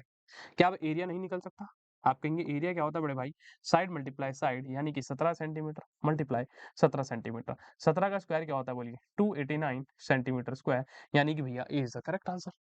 कोई दिक्कत बोलिए, कोई दिक्कत परेशानी हो तो बताओ भाई। हम्म चले आइए नेक्स्ट क्वेश्चन पर देखिए क्या कह रहा है, कह रहा difference between compound interest and simple interest का डिफरेंस पूछ रहा है। अबे भाई किस पर 10,000 यानी प्रिंसिपल 10,000 है, एनुअल रेट ऑफ 5%, रेट भी दे रखा है 5%, और टाइम क्या है 2 साल। तो आपको पता है जो डिफरेंस आता है 2 साल के लिए, डिफरेंस आता है 2 साल के लिए एसआईसीआई कब होता है प्रिंसिपल इंटू आर का स्क्वायर अपॉन में 100 का स्क्वायर। ठीक है? डिफरेंस हमें निकालना है, ठीक है? डिफरेंस की वैल्यू हम निकालेंगे। प्रिंसिपल कितना है भैया? 10,000 10,000 आर कितना है भैया? 5 का स्क्वायर यानी 5 × 5 और नीचे क्या है भैया? 100 गुणा 100। देखो भैया कितने जीरो 1 2 3 4 1 2 3 4 कट गया। तो केवल डिफरेंस जो आया वो क्या बचा? ये इधर भैया 5 × 5 यानी कि 25 यानी कि ₹25 का अंतर आया है। ₹25 का अंतर आएगा दोनों के बीच में। कुछ बच्चे यहाँ बेवकूफ़ी करेंगे, वो करेंगे कि अलग से सीआई का निकालेंगे 2 साल का कि भैया सिंपल इंटरेस्ट क्या है, ऐसे ही एसआई का निकालेंगे। वो फिर क्या नाम है, सीआई निकाल लिए 2 साल का, कितना आएगा? फिर भैया एसआई निकालेंगे, फिर दोनों को माइनस करेंगे। अबे टाइम बर्बाद होगा लाला, ऐसे कर बेटा, बेटा ऐसे कर, ठीक है? चलिए अगला देखिए क्या कह रहा है। The price of a shirt was increase by 25% and then decrease by 20। तो कह रहा है कितना भाई 25% बढ़ाओ, नीचे 100 ऊपर कितना हो गया 100 + 25 125 हो गया। फिर क्या भैया नीचे 100 100 - 20 कितना हो गया 80 हो गया। कृपया गेट बंद कर दीजिए, ठीक है? तो ये हो गया बेटा, ये हो गया 25 पंजे 25 चौक, ये हो गया 5/4 इंटू 8/10, ठीक है भाई? ये हो गया भैया 4 2 ज़ा 8, ये हो गया भैया 5 2 ज़ा 10, तो ये तो 2/2 हो गया। अब देखो भैया ₹2 की चीज़ थी ₹2 में ही चली गई, ₹2 की चीज़ थी ₹2 की ही चली गई। क्या कुछ बदलाव आया? बढ़ाने घटाने से आप कहोगे नहीं आया, तो 0% चेंज आएगा, 0% चेंज आएगा, 0% चेंज, ठीक है? ठीक है? आइए अगला देखिए क्या कह रहा है। कह रहा 3 क्यूब्स ऑफ मेटल, कह रहा 3 क्यूब है मेटल के समझो। 1 क्यूब ये है मान लो, ऐसा, एक ऐसा, कह रहा एक और क्यूब कुछ ऐसा है, 3 क्यूब है, बड़े ध्यान से समझिए, 3 क्यूब है, एक ये हो गया, एक और मान लीजिए, 3 क्यूब है मेटल के, 3 क्यूब है मेटल के। कह रहा है व्होज़ एजेस आर 6 सेंटीमीटर 8 सेंटीमीटर, कह रहा है इसकी साइड 6 सेंटीमीटर की है, इसकी 8 सेंटीमीटर की है, इसकी 10 सेंटीमीटर की है, ठीक है? Are melted to form a single cube, कह रहा है इन सबको मेल्ट करा, इन सबको क्या करा भैया? पिघला दिया। जैसे तुम भी कभी ना कभी जीवन में पिघल जाते हो किसी को देखकर, तो ऐसे इन सबको भी क्या कर दिया? मेल्ट कर दिया। क्या कर दिया? मेल्ट करा। इनको मेल्ट करा, कह रहा है इससे जो एक सिंगल क्यूब बनाया, मान लो बड़ा सा इसे कुछ क्यूब बना दिया इन्होंने, समझे? समझे क्वेश्चन क्या कहना चाह रहा है? एक ऐसा बड़ा-सा क्यूब बना दिया तो कह रहा है कि बताइए the edge of new cube, तो कह रहा है जो नया क्यूब बना है इसकी साइड क्या है? यानी ए की वैल्यू पूछ रहा है आपसे। इसकी साइड को ए मान लें तो कह रहा है इसकी वैल्यू क्या है? देखिए ऐसे केस में क्या करते हैं कि भैया इसका वॉल्यूम किसका आएगा बताइए? इसका वॉल्यूम क्या होगा इस वाले क्यूब का? आप कहेंगे वॉल्यूम क्या होता है? साइड का क्यूब। यानी भैया 6 का क्यूब प्लस इसका वॉल्यूम 8 का क्यूब प्लस वॉल्यूम इसका 10 का क्यूब। ये किसके बराबर होगा? इसके वॉल्यूम के बराबर होगा, यानी ए क्यूब के। क्योंकि वॉल्यूम तो बराबर ही है, सबको पिघलाया है। आप भी कभी-कभी जीवन में पिघल जाएँगे भाई किसी न किसी चीज़ को देखकर, तो भैया ये भी तो पिघलेंगे। बताओ, जब ग्लेशियर पिघल रहे हैं, जब 2 ग्लेशियर पिघल रहे हैं, तो ये तो पिघलेंगे ही भाई, हाँ? बताइए 6 का क्यूब कितना होता है? 216, 8 का क्यूब कितना होता है? 512, 10 का क्यूब कितना होता है? 1000 बराबर ए क्यूब। चलिए इनको जोड़िए, कितना है भैया? 1000, 512, 216, 6 और 2 8, 1 और 1 2, 5 और 2 7 यानी 1728 कितना आ गया भाई? 1728 बराबर ए का क्यूब। ये ए का क्यूब यानी कि ए साइड है। अगर आप ए निकालेंगे तो क्या हो जाएगा बताइए? आप कहेंगे भैया क्यूब रूट 1728 क्यूब रूट 1728 का मतलब क्या है कि ए की वैल्यू 12 है। ठीक है? तो यानी उत्तर क्या है भैया? 12 centimetre C is the correct answer. C is the correct answer. बोलिए, क्लियर इतनी बातें? आइए नेक्स्ट क्वेश्चन की ओर। कह रहा find the length of the largest pole. कह रहा भाई सबसे लंबा खंभा बताइए। भाई सबसे लंबा आप कह सकते हैं रोड यानी कि जिसको हम क्या बोलते हैं बताओ? रोड को हिंदी में क्या कहते हैं? बोले छड़ी, छड़ी कहते हैं ना? खंभा कह सकते हैं, छड़ा ही कह सकते हैं आप। कह रहा find the length of largest pole that can be placed in a room. कह रहा एक रूम में रखी जा सकती है जिसका डायमेंशन क्या है 12 मीटर, 4 मीटर और 3 मीटर। यानी कि ये क्या है क्यूबॉइड है, क्यूबॉइड है। जब भी कहे लार्जेस्ट पोल किसी कमरे में रखना है तो यानी वो उसके डायगोनल की बात कर रहा है, किसकी? डायगोनल की। आपको यानी इसका डायगोनल निकालना है। आपको पता है जो डायगोनल होता है क्यूबॉइड का, वो होता है अंडर रूट एल का स्क्वायर प्लस बी का स्क्वायर प्लस एच का स्क्वायर, ठीक है? अंडर रूट एल, एल यानी कि भैया 12 का स्क्वायर, बी यानी भैया 4 का स्क्वायर प्लस एच यानी कि भैया 3 का स्क्वायर। ये क्या आएगा आपकी डायगोनल की वैल्यू आएगी। डाइगो डाइगो भाई की वैल्यू किसकी आएगी? डाइगो की, ठीक है? तो 12 का स्क्वायर 144, 4 का स्क्वायर मेरे लाल 16, 3 का स्क्वायर 9, ठीक है? तो हो गया 144 और 16 और 9 कितना हो जाएगा? 25, 5 और 4 9, 4 2 6 यानी 169। यानी आप कहोगे भैया जो डाइगो की वैल्यू आ गई, वो आ गई अंडर रूट 169। अब आप खुद ही बता दीजिए 169 किसकी वैल्यू होती है? आप कहेंगे भैया ये तो 13 का वैल्यू होता है। 13 का स्क्वायर 169 तो डाइगो की वैल्यू क्या आ गई? 13 13 13 13 तू मेरा मैं तेरा, तू मेरा मैं तेरा, खत्म कहानी। ठीक है? तो यानी डायगोनल की वैल्यू आ गई 13 मीटर, डायगोनल की वैल्यू आ गई 13 मीटर। तो देखा किस प्रकार से हमने किस तरीके से इन खतरनाक क्वेश्चन को चुटकी भर में खत्म कर दिया। यानी कि आपके पूरे के पूरे 30 क्वेश्चन खत्म हो गए, 30 क्वेश्चन खत्म हो गए। आशा करता हूँ इससे बेहतर ट्रिक, इससे बेहतर अप्रोच और कोई नहीं बता पाएगा। कोई बता भी देगा तो कोई दिक्कत की बात ही नहीं है भाई। हम जिंदाबाद हैं, जिंदाबाद थे, जिंदाबाद रहेंगे। आप ही बोलते हैं पापा गैंग जिंदाबाद है, जिंदाबाद थी, जिंदाबाद है, रहेंगे। ठीक है? तो ठीक है, अब आपकी नेक्स्ट सेशन की बारी है। ठीक है? आपकी मैम आ रही हैं। ठीक है? अब वो आपको आगे पढ़ाएँगी।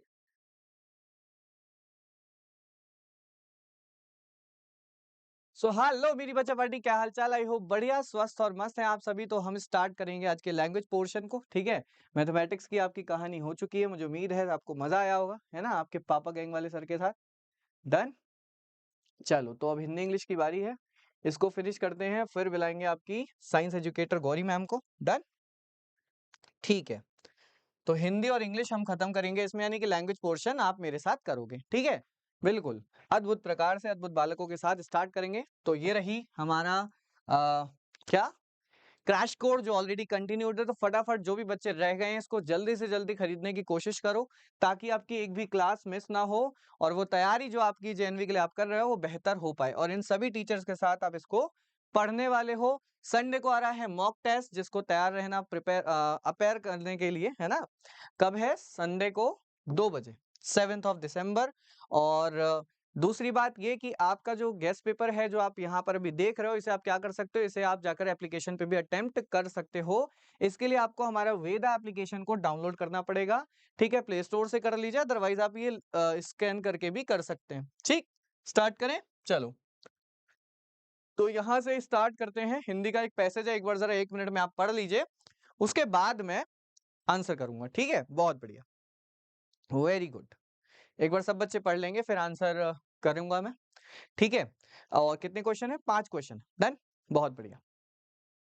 7 अजूबों से रिलेटेड एक पूरा पैसेज है ना, दुनिया के 7 अजूबे, और जिसमें से हमारे भारत का भी एक योगदान है ताजमहल के रूप में। ताजमहल भारत के मतलब विश्व के 7 अजूबों में से एक है, जो कहाँ है? आगरा, उत्तर प्रदेश में। चलो, भारतीय स्मारक कौन सी शामिल है? पहला क्वेश्चन यही है, ताजमहल शामिल है, आंसर हो गया, बहुत अच्छा। माचू पिचू किस सभ्यता से जुड़ा है? माचू पिचू इंका सभ्यता से जुड़ा है, सी लगा दो। चीन की महान दीवार किस बात के लिए प्रसिद्ध है? चीन की महान दीवार प्रसिद्ध है श्रम के लिए। ठीक है, मतलब महान श्रम और दृढ़ संकल्प के लिए प्रसिद्ध है। ठीक है, ये रहा चीन की दीवार, मानव श्रम और दृढ़ संकल्प के लिए। इन अजूबों का मुख्य महत्व क्या है? कला और साहित्य, मतलब कला और स्थापत्य, कला और स्थापत्य, क्लियर। और इसके बाद है अजूबे किस बात को बढ़ावा देते हैं? पर्यटन को। ठीक है, यस, ये अजूबे न केवल पर्यटन को बल्कि मानव सभ्यता को, फिलहाल यहाँ पर सिंपल सी बात पूछिए किस बात को बढ़ावा देते हैं, तो बस पर्यटन को देते हैं, सिंपल कहानी। ओके, ये क्वेश्चन रोज आता है, मतलब ये क्वेश्चन इस टाइप का रोज आता है, कहाँ मतलब कौन सा उच्चारण स्थान है वर्ण का? तो इसका है तालव्य। क्या है? तालव्य। ठीक है, बहुत अच्छा। इसमें से पूछ रहा है मुहावरा पूरा करना है, वह इतना डैश है कि कोई भी बात उस पर असर नहीं करती। जिस पर कोई बात असर नहीं करती ना, उसे बोलते हैं चिकना घड़ा। क्या बोलते हैं? चिकना घड़ा, यही आंसर है इसका। अच्छा, किस वाक्य में भूतकाल नहीं, एक बार पढ़ते हैं। पवन गेंद से खेल रहा है, इसमें तो नहीं है। हाँ, परसों बारिश हुई थी, करेक्ट, था आ गया, सिंपल, खत्म। उसने पढ़ाई कर ली, मतलब कुछ समय पहले काम पूरा हो गया। और वह बहुत अच्छा गाता था, ठीक है। तो पहला वाला जो है वो वर्तमान है, बाकी सारे के सारे भूत हैं, तो वही पूछ रहा था, भूतकाल नहीं है। चार दीवारी, अब चार दीवारी में ये लिखा है 4, और संख्या आते ही आप टिक कर देते हो कि सर ये द्विगु समास होगा। कौन सा समास? द्विगु, बहुत अच्छा। आगे चले, ठीक है। अब पूछ रहा है कि किस शब्द का अर्थ अरुण नहीं है? किस शब्द का अर्थ अरुण नहीं है? डन, अच्छा। तो इसमें से सिंदूर, गरुण और केसर, ये सारे अरुण के अर्थ हैं, सिर्फ कर्ण नहीं है। ठीक। नीरज और नीरद, नीरज माने होता है कमल, नीरद माने बादल, पहला ही आंसर हो गया। और ये एग्जाम में जरूर पूछा जाता है, क्योंकि बच्चे इसमें थोड़ा सा कंफ्यूज हो जाते हैं। ठीक, कृपा करने वाला, ये रहा कृपालु, कृपा करने वाला कृपालु। ठीक है, अच्छा। उस मुहावरे का चयन करें जिसका अर्थ है नाम मात्र का बड़प्पन है। नाम मात्र का बड़प्पन है, ओके। पैर पसारना, इसका मतलब तो ये नहीं होता। ऊंची दुकान फीके पकवान, हाँ यही सही है, यही सही है। ऊंची दुकान फीके पकवान, कलर कैसे चेंज हो गया? ओके, ऊंची दुकान फीके पकवान, बी सही है, बी टिक कर दो। ठीक है, बहुत अच्छा। संरचना का समानार्थी क्या होगा? संस्कृति आकृति हो जाएगा। संरचना मतलब सीधे सीधे समान अर्थ देने वाली आकृति हो जाएगा। और शुद्ध वाक्य चयन करना है, जो सबसे सरल है। पिताजी मुझे कुछ रुपए दिए, पिताजी द्वारा मुझे कुछ रुपया दिया गया, पिताजी ने मुझे कुछ रुपए दिए, सी सही है। पिताजी ने मुझे कुछ रुपए दिए। सबसे सरल जो क्वेश्चन होता है ना वो यही वाला होता है। अगर आपने हिंदी अच्छे से सुनी है, बात करते हो, है ना, तो उन बच्चों के लिए ये क्वेश्चन कोई बहुत ज्यादा टफ बिल्कुल नहीं है, ठीक है ना। चलो, तो ये बड़ा अच्छा आपके लिए ऑप्शन है कि आप जेएनवी के बाद भी हमारे साथ जुड़े रह सकते हैं इस जे वेदा 910 चैनल के साथ, जिस पर मेरी लाइव क्लास होती है एसएसटी की 7 से 8 बजे तक, मतलब 7 बजे से 8 बजे तक। हाँ, क्लास 9 की होती है, 8 से 9 होती है काइंड ऑफ क्लास 10th की, ठीक है। और लाइव क्लास होती है, और एवरी फ्राइडे किसको होती है? एवरी फ्राइडे होती है। डन, बहुत अच्छा। मॉडल पेपर आप घर भी मंगा सकते हो, एप्लीकेशन पे भी कर सकते हो, घर भी घर मतलब एप्लीकेशन पर तो गैस पेपर कर सकते हो, मॉडल पेपर आप अपनी प्रैक्टिस के लिए अपने घर मंगा सकते हो। डन, बहुत अच्छा। चलो, ये तो आपको पता ही है कि आपका एएमटी है, मतलब यही कब? संडे को। डन, इंग्लिश स्टार्ट करें। चलो, तो इंग्लिश स्टार्ट करने से पहले एक बार आप पैसेज पढ़ लो, ठीक है, उसके बाद हम इंग्लिश स्टार्ट करते हैं। आइसक्रीम से रिलेटेड पूरा पैसेज है। किससे रिलेटेड? आइसक्रीम से रिलेटेड, जो बड़ी पसंद है। मतलब इसमें ये लिखा है कि पहले तो देखा जाता था कि गर्मियों में ही खाई जाती थी, फिर धीरे धीरे पूरे साल आइसक्रीम खाई जाने लगी। और सच पूछो तो आइसक्रीम खाने का जो मजा है ना, वो सर्दियों में ज्यादा है, क्योंकि गर्मी तो घर लाते लाते वो आइसक्रीम से जूस बन चुकी होती है ना, शेक बन चुकी होती है। लेकिन सर्दियों में इंसान जम जाए वो तो आइसक्रीम है कि नहीं? तो सर्दियों में आइसक्रीम खाने में मजा आता है। चलो, पहला answer, the major changes towards ice cream is that, सबसे पहला यही कि it is eaten throughout the year, पूरे वर्ष खाई जाती है। Ice cream became popular with everyone when common people learned about its recipe, जब सबको पता चल गया इसकी रेसिपी के बारे में कि ये बनती कैसे है, ठीक है। Done, the introduction of refrigeration lead to the increased, एक सेकेंड,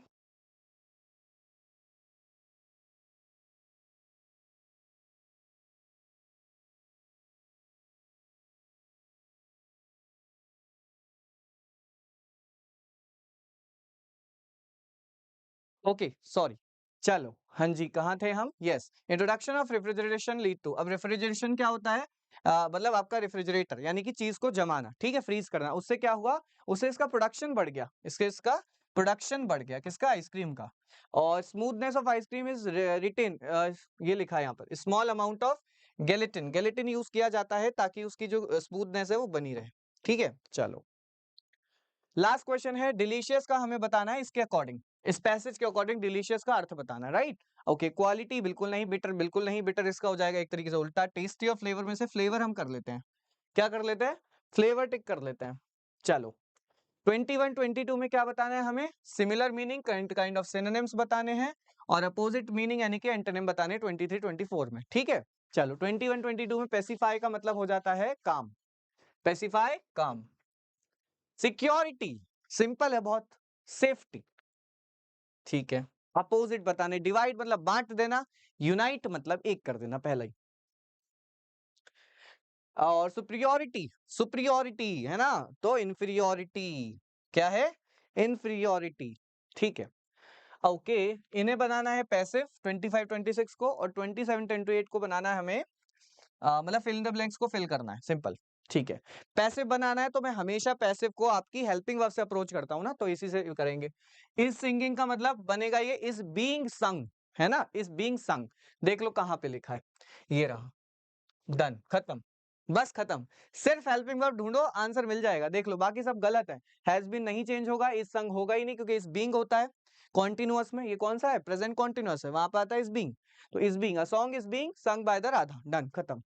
यहाँ पर देखो, had written a poem, had written a poem यानी कि पास्ट परफेक्ट हो गया। और हेल्पिंग वर्ब की बात करें अगर पैसिव में, तो वो होगी हैड बीन, सिंपल, खत्म। हैड बीन ढूंढ लो कहां पर है, ये रहा हैड बीन, खत्म। A poem had been written by him, लेकिन एक बार पढ़ लेना, ऐसे नहीं, खत्म, पढ़ लेना एक बार, हो सकता है गलत हो कुछ ना कुछ। फिलहाल ये ठीक है। अब पोएम, ये सब्जेक्ट बन गया, had been written by him, क्योंकि थर्ड फॉर्म आनी वो तो क्लियर है। Stairs are wet and slippery, बहुत ज्यादा मतलब बहुत ज्यादा रपकन हो रही है, काइंड ऑफ आप फिसल सकते हो वहां पे, स्लिप कर सकते हो। तो इसलिए आपको क्या करना है? वॉक केयरफुली, बहुत ध्यान से चलना है, ठीक है। डी टिक कर देना। 28 में देखें तो ही dash at the seminar on Thursday because he was sick, वो आया था, वो नहीं आया, है ना, वो मतलब क्योंकि वो सिक, बीमार था, तो यानी कि पास्ट की बात हो रही है, तो पास्ट में आप पास लगाओ, he was not there. My brother doesn't know, मैंने आपको बताया था कि यहाँ पर जब भी सेंटेंस आता है वो असर्टिव मोड में आता है, ठीक है। तो असर्टिव मोड वाला सेंटेंस ढूंढ लो, हाउ ही इज टॉल, ठीक है, how he is tall. Okay okay ठीक है।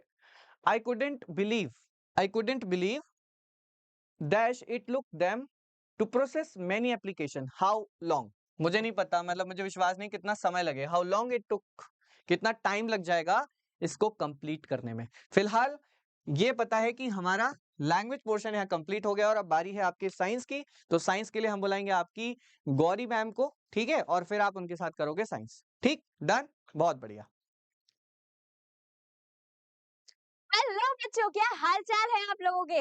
मैथमेटिक्स कर ली, इंग्लिश लैंग्वेज कर लिया, अब करते हैं अपना सबसे कूलेस्ट सब्जेक्ट जो कि है बच्चों साइंस का। ठीक है, तो बात करते हैं साइंस के सब्जेक्ट की और सबसे पहला क्वेश्चन क्या बोलता है वो देखते हैं। तो बच्चों हमारा क्वेश्चन बोल रहा है the incident ray, reflected ray and the normal रे जो लाई करते हैं वो कौन से प्लेन में लाई करते हैं। ठीक है, तो जो हमारी आपतित किरण है, परावर्तित किरण है और अभिलंब स्थित होते हैं वो कहाँ पर स्थित होते हैं। ये सिंपल सा क्वेश्चन जो है वो किस चैप्टर से है, लाइट वाले को चैप्टर से है। फटाफट से बता दो, हमने पढ़ा है सेकंड लॉ हमारा रिफ्लेक्शन का, कि हमारी जो इंसिडेंट रे होती है, ठीक है, जो हमारी रिफ्लेक्टेड रे है और जो हमारी नॉर्मल रे है वो सेम प्लेन में लाई करती है, इसलिए इसका सिंपल सा आंसर हो जाएगा बच्चों बी।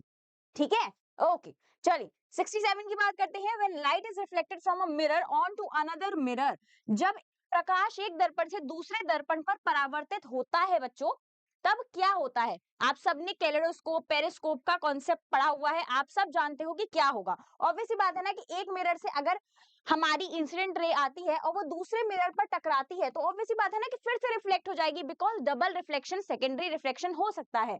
तो light can be reflected again, प्रकाश पुनः परावर्तित हो सकता है। बी जो है वो बिल्कुल सही जवाब हो जाएगा। कमेंट करके अपने आंसर को जरूर शेयर करें। चलिए आगे बढ़ते हैं इसी के साथ, क्वेश्चन नंबर 68 की बात करते हैं। To protect our eyes we should, हमारी आंखों की सुरक्षा के लिए हमें क्या करना चाहिए। मैंने काला चश्मा है ना, काला चश्मा पहनना चाहिए। तो यहाँ पर क्या लिखा हुआ है, रीड इन डिम लाइट, मंद रोशनी में पढ़ना चाहिए। अरे नहीं भैया, मैं मंद रोशनी में पढ़ूंगी तो फिर पढ़ाई कैसे होगी। Wash eyes regularly with clean water, look at the sun directly, rub eyes frequently. तो बच्चों हमें हमेशा अपनी आंखों को अच्छे पानी से, साफ पानी से धोना चाहिए। ठीक है, तो बी जो है वो इसका बिल्कुल सही जवाब हो जाएगा कि आंखों को साफ पानी से धोना चाहिए। 69 की बात करते हैं। सूर्य की रोशनी जो है, सूर्य का प्रकाश बना होता है किससे, आप सबने पढ़ा है बच्चों, जो हमारे सनलाइट है ना, सनलाइट आप सबने पढ़ी है कि सनलाइट जो है वो सबसे पहली चीज है व्हाइट कलर की दिखाई देती है। ठीक है, और जब ये स्प्लिट होती है तो ये 7 कलर्स में स्प्लिट होती है। कौन कौन से 7 कलर्स होते हैं वो बताओ फटाफट से कमेंट करके। VIBGYOR, ठीक है, violet, indigo, blue, green, yellow, orange and red. क्या मैम ने सही बताया है? कमेंट करके अपने सही आंसर को जरूर शेयर करें। तो सिंपल आंसर हो जाएगा इसका कि 7 कलर्स में ब्रेक होता है सूर्य का प्रकाश। ठीक है बच्चे, चलिए आगे बात करते हैं। Question number 70, regular reflection occurs from, नियमित परावर्तन कैसे होता है। मैंने आपको बताया था कि दो टाइप के रिफ्लेक्शंस होते हैं, दो टाइप के परावर्तन होते हैं, डिफ्यूज एंड रेगुलर। तो यहाँ पर पूछा गया है कि रेगुलर रिफ्लेक्शन कैसा है। ठीक है, तो सिंपल सी बात है कि यहाँ पर हमने क्या ले लिया, एक प्लेन मिरर ले लिया, क्योंकि भैया हमको क्या चाहिए, एक स्मूथ सरफेस चाहिए, तो हमने क्या ले लिया है, एक समतल दर्पण ले लिया है। अब यहाँ पर आती है हमारी इंसिडेंट रे। मैं आपको 3 बना के दिखाती हूँ ताकि आपको दिखाई दे कि जो हमारी रिफ्लेक्टेड रेज होंगी, परावर्तित किरणें होंगी, वो कैसी दिखाई देंगी। तो सिंपल सी बात है, ये है हमारी इंसिडेंट रे और ये जो है बच्चे वो क्या है, ये है हमारी रिफ्लेक्टेड रे। तो इस टाइप से जो है वो जाएगी, मतलब हमारी जो रेज होंगी ना, जो रिफ्लेक्ट हुई है वो पैरेलल होंगी, ठीक है, समानांतर होंगी, तभी रेगुलर रिफ्लेक्शन होगा। तो सिंपल हो जाएगा, occurs from the smooth surface. ए जो है वो इसका सही जवाब होगा कि चिकनी सतह से होगा। 71, the boundaries of tectonic plates are known as, विवर्तनिक प्लेटों की सीमाओं को क्या कहा जाता है। टेक्टोनिक प्लेट्स आप सबको पता है, उनके ही मूवमेंट की वजह से क्या होता है, अर्थक्वेक आता है। क्वेश्चन है, ऑप्शंस है seismic zones, fault zone, both A and B, neither and nor B. Neither A and nor B मतलब ये तो हो ही नहीं सकता। तो हमें पता है जो भैया सीस्मिक जोन्स होते हैं और फॉल्ट जोन जो है, भूकंपीय क्षेत्र और भ्रंश क्षेत्र, वो क्या बोलते हैं, सीमाओं को कहा जाता है। ठीक है, विवर्तनिक प्लेटों की। तो सिंपल आंसर हो जाएगा हमारा both A and B. Comment कर रहे हो ना अपने आंसर को, फटाफट से कमेंट में अपने आंसर को जरूर शेयर करना। चलो आगे बढ़ते हैं, 72 की बात करते हैं। The point inside the earth where an earthquake originate is called. पृथ्वी के अंदर वह स्थान जब भूकंप उत्पन्न होता है। इस पे मैंने एक शॉर्ट वीडियो भी बनाया है, आप सब लोगों ने देखा होगा, मुझे पूरी उम्मीद है कि बच्चों ने देखा होगा मेरे प्यारे, है ना। तो बच्चों पॉइंट है कोई अर्थ के अंदर, भाई ये है, इसको हमने ऐसा पीस ऑफ केक कट कर लिया, तो ये वाला जो पॉइंट की बात कर रहे हैं हम, ये वह स्थान है जहां भूकंप उत्पन्न होता है, मतलब ओरिजिनेट होगा ना, कहीं से तो ओरिजिनेट होगा। तो अगर मान लो कि यहाँ बिल्कुल मिडिल पॉइंट से ओरिजिनेट होता है और इस पॉइंट को हम क्या बोलते हैं ये पूछा जा रहा है, तो ये जब टूटेगा तो इस टाइप से जो इसका एनर्जी है वो इस टाइप से पूरी धरती में फैलेगी, है ना। तो ये बीच का पॉइंट जो है उसको हम क्या बोलते हैं, उसको हम बोलते हैं बच्चों फोकस का पॉइंट। तो सिंपल आंसर हो जाएगा इसका बी, यानी कि केंद्र। कमेंट करके बताओ फोकस के ऊपर पॉइंट को क्या बोला जाता है। ठीक है, ये हमारा अगर फोकस का पॉइंट है बच्चे, तो फटाफट से कमेंट करके बता दो कि ये वाला जो पॉइंट होगा उसको हम क्या बोलेंगे। कमेंट सेक्शन में मुझे सबके आंसर चाहिए। फोकस के अबव पॉइंट क्या होता है, ठीक है। चलो आगे बढ़ते हैं, 73 की बात करते हैं। अर्थक्वेक इज कॉज्ड बाय, भूकंप का कारण क्या है। इतना आसान सा क्वेश्चन, भूकंप का कारण, कॉज ऑफ एन अर्थक्वेक। कभी कभी हम लोग मिसलीड कर जाते हैं, लेकिन ये बहुत इंपॉर्टेंट क्वेश्चन है, ठीक है। Movement of tectonic plates, heavy rainfall, strong winds, या फिर टेम्परेचर का चेंज। हमने पढ़ा है कि जो हमारी टेक्टोनिक प्लेट्स होती हैं बच्चों, अब सिंपल सी बात है मैम टेक्टोनिक प्लेट्स क्या चीज है। मैंने आपको उस वीडियो में बताया था, जो मैंने शॉर्ट वीडियो बनाया है अर्थक्वेक के ऊपर बच्चे, की हमारा जो 3 लेयर्स है ना अर्थ की, ठीक है, अर्थ की हमारे पास कितनी लेयर्स है, 3-4 लेयर्स हैं, ठीक है। ये जो है ना वो बिल्कुल स्मूथ रही हैं, ये थोड़ी थोड़ी ब्रेकेबल है कुछ इस टाइप से, और यही प्लेट्स को हम क्या बोलते हैं, इनको हम बच्चों बोलते हैं टेक्टोनिक प्लेट्स। और इन्हीं का मूवमेंट जो है, इन्हीं का जो मूवमेंट है बच्चे, इन्हीं का मूवमेंट की वजह से एक हमारा नेचुरल डिजास्टर कॉज होता है, जिसको हम क्या बोलते हैं अर्थक्वेक। तो इसलिए सिंपल सा आंसर हो जाएगा ए, और इसके पीछे का कॉज भी समझ में आ गया होगा। चलो आगे बात करते हैं 74 की। The passage of electric current through a solution causes, किसी विलायन में विद्युत धारा प्रवाहित होने पर क्या होता है, बताओ फटाफट से। अगर मैं किसी इलेक्ट्रिक करंट को पास कर रही हूँ किसी सोल्यूशन से, मतलब इलेक्ट्रोलिसिस कर रही हूँ, सिंपल सी बात है, यहाँ पर क्या लगा हुआ है, इलेक्ट्रोड लगे हुए हैं। मान लेते हैं कि ये कॉपर के इलेक्ट्रोड्स हैं, ठीक है। इसके अंदर मैंने क्या भर दिया, नीला रंग का जरूर होगा, लेकिन सर्फ एक्सेल मत समझना, इसके अंदर होगा बच्चों CuSO4 एंड थोड़े से सल्फ्यूरिक एसिड की बूंदें होंगी। ये वाला हमने क्या पढ़ा हुआ है, हमने एक्सपेरिमेंट पढ़ा हुआ है, ड्रॉप्स होंगी बेसिकली, और ज्यादा कंडक्टेंट बनाना है ना अपने सोल्यूशन को, तो CuSO4 हो गया, ठीक है। अब मैं इन दोनों को किससे जोड़ दूं, एक बैटरी से जोड़ दूं यहाँ पर, ठीक है। अब इलेक्ट्रिक करंट पास हो गया, तो इसमें कौन से टाइप का चेंज आएगा, फिजिकल, मैकेनिकल, नो चेंज, या फिर केमिकल चेंज। तो सिंपल सी बात है कि इसमें आ जाएगा बच्चे केमिकल चेंज। हो सकता है कि गैसेस निकले, ठीक है। दूसरी चीज क्या हो सकती है कि कलर चेंज हो सकता है, कोई मेटल किसी इलेक्ट्रोड पे डिपॉजिट हो सकता है, ये हमने पढ़ा हुआ है। क्लियर है ना। चलो थम्स अप कर देना अगर समझ में आ गया हो तो। 75 की बात करते हैं। नॉइज पोल्यूशन कैन कॉज, ध्वनि प्रदूषण का परिमाण क्या हो सकता है, परिणाम जो है वो क्या होगा। ध्वनि प्रदूषण हो रहा है, बहुत ज्यादा नॉइजेस जो है वो क्रिएट हो रही हैं, तो क्या होना चाहिए बच्चे। सुनने की क्षमता कम होना, उच्च रक्तचाप, नींद ना आना, या फिर उपरोक्त सभी। सिंपल सी बात है, पहले चारों ऑप्शन को पढ़ना है। अभी अगर मैं भी नहीं पढ़ती तो शायद हियरिंग लॉस पे टिक कर देती, बट ऐसा नहीं है ना, हमको चारों पढ़ने हैं। हियरिंग लॉस हो सकता है, हाइपरटेंशन हो सकता है, स्लीपलेसनेस यानी कि क्या हो सकता है, इंसोमेनिया हो सकता है, राइट। तो ऑल ऑफ द अबव जो है वो बिल्कुल सही जवाब हो जाएगा। स्लीपलेसनेस को इंसोमेनिया भी बोलते हैं, ये तुम्हारे नॉलेज के लिए बता रही हूँ, इंसोमेनिया, ठीक है। चलो बढ़ेंगे। The maximum displacement of a vibrating body from its mean position is called, दोलन की अधिकतम विस्थापन क्या कहलाता है। डायग्राम से समझाती हूँ, तुरंत आंसर बताओगे, और जैसे ही डायग्राम कंप्लीट हो जाए तुरंत आंसर टाइप भी कर देना कमेंट में, ठीक है। देखो ये क्या है मैम, एक लाइन है, अरे नहीं मेरे लाल, ये है हमारा ग्राफ बनाएंगे इस पे, ठीक है। तो ये जो है वो साउंड जो है वो कुछ इस तरीके से हमें पता है भैया ट्रैवल करती है। अब ये जो इतना बड़ा सा इसने डिस्प्लेसमेंट करा है, ठीक है, अपनी मीन पोजीशन से, इसकी मीन पोजीशन कौन सी है, ये है मीन पोजीशन। मैक्सिमम डिस्प्लेसमेंट ये क्या है, ये है हमारी मैक्स पोजीशन, मतलब इतना ये पिच में गई है अपने, क्या कहलाएगा, क्या कहलाएगा, क्या कहलाएगा बताओ? एम्पलीट्यूड कहलाएगा, ठीक है। तो ये जो डिस्प्लेसमेंट है बच्चे, इसको हम क्या बोलते हैं? इसको हम बोलते हैं आयाम यानी कि amplitude. Maximum displacement from the mean position to the maximum position. Clear है? ओके, चलिए बढ़ते हैं आगे 77 की ओर। The number of vibrations per second is called, प्रति सेकंड होने वाली कंपन की संख्या क्या कहलाती है? शायद ये तो हमने न्यूमेरिकल 100 बार कर चुके हैं हम, और बहुत ही आसान है। फ्रीक्वेंसी को हम कैसे कैलकुलेट करते हैं? नंबर ऑफ ऑसिलेशंस या फिर वाइब्रेशन, ठीक है बच्चे, डिवाइडेड बाय टाइम पीरियड। तो सिंपल क्या हो जाएगा इसका आंसर? ए, आवृत्ति, प्रति सेकंड होने वाली कंपन की संख्या। पर सेकंड टाइम पीरियड को रिप्रेजेंट कर रहा है। थोड़ा सा दिमाग लगाने ला बस क्वेश्चन में, और क्वेश्चन हो जाएगा सॉल्व। क्लियर है? थम्स अप कर दो और अपने आंसर को शेयर करते रहना कमेंट में, ठीक है। चलो बढ़ते हैं आगे। फ्रिक्शन क्या प्रोड्यूस करता है? घर्षण भैया उत्पन्न क्या कर रहा है? सबसे पहली बात है मैम, फ्रिक्शन है क्या? फ्रिक्शन वो अपोजिंग फोर्स है बच्चे, जो किसी भी मोशन में लगेगा। कैसे मतलब? देखो सिंपल सी बात है, अगर कोई भी इंसान इधर की साइड मूव कर रहा है तो दूसरी साइड से जो हमें अपोज करता हुआ एक फोर्स लगेगा, ठीक है, क्या बोल सकते हैं हम उसको? अपोजिंग फोर्स बोल सकते हैं। वो क्या कहलाएगा? वो कहलाएगा बच्चे फ्रिक्शन। सिंपल, घर्षण बोलेंगे हम उसको, ठीक है। तो जब हम अपने हाथों को रगड़ते हैं, हाथों को रगड़ा, आगे पीछे कर रहे हैं, हीट जनरेट हो रहा है ना, फ्रिक्शन की वजह से। बिकॉज इरेगुलरिटीज में जितना आप रब करोगे उतनी ज्यादा ऊष्मा निकलती है। तो सिंपल आंसर हो जाएगा इसका ए, यानी कि ऊष्मा।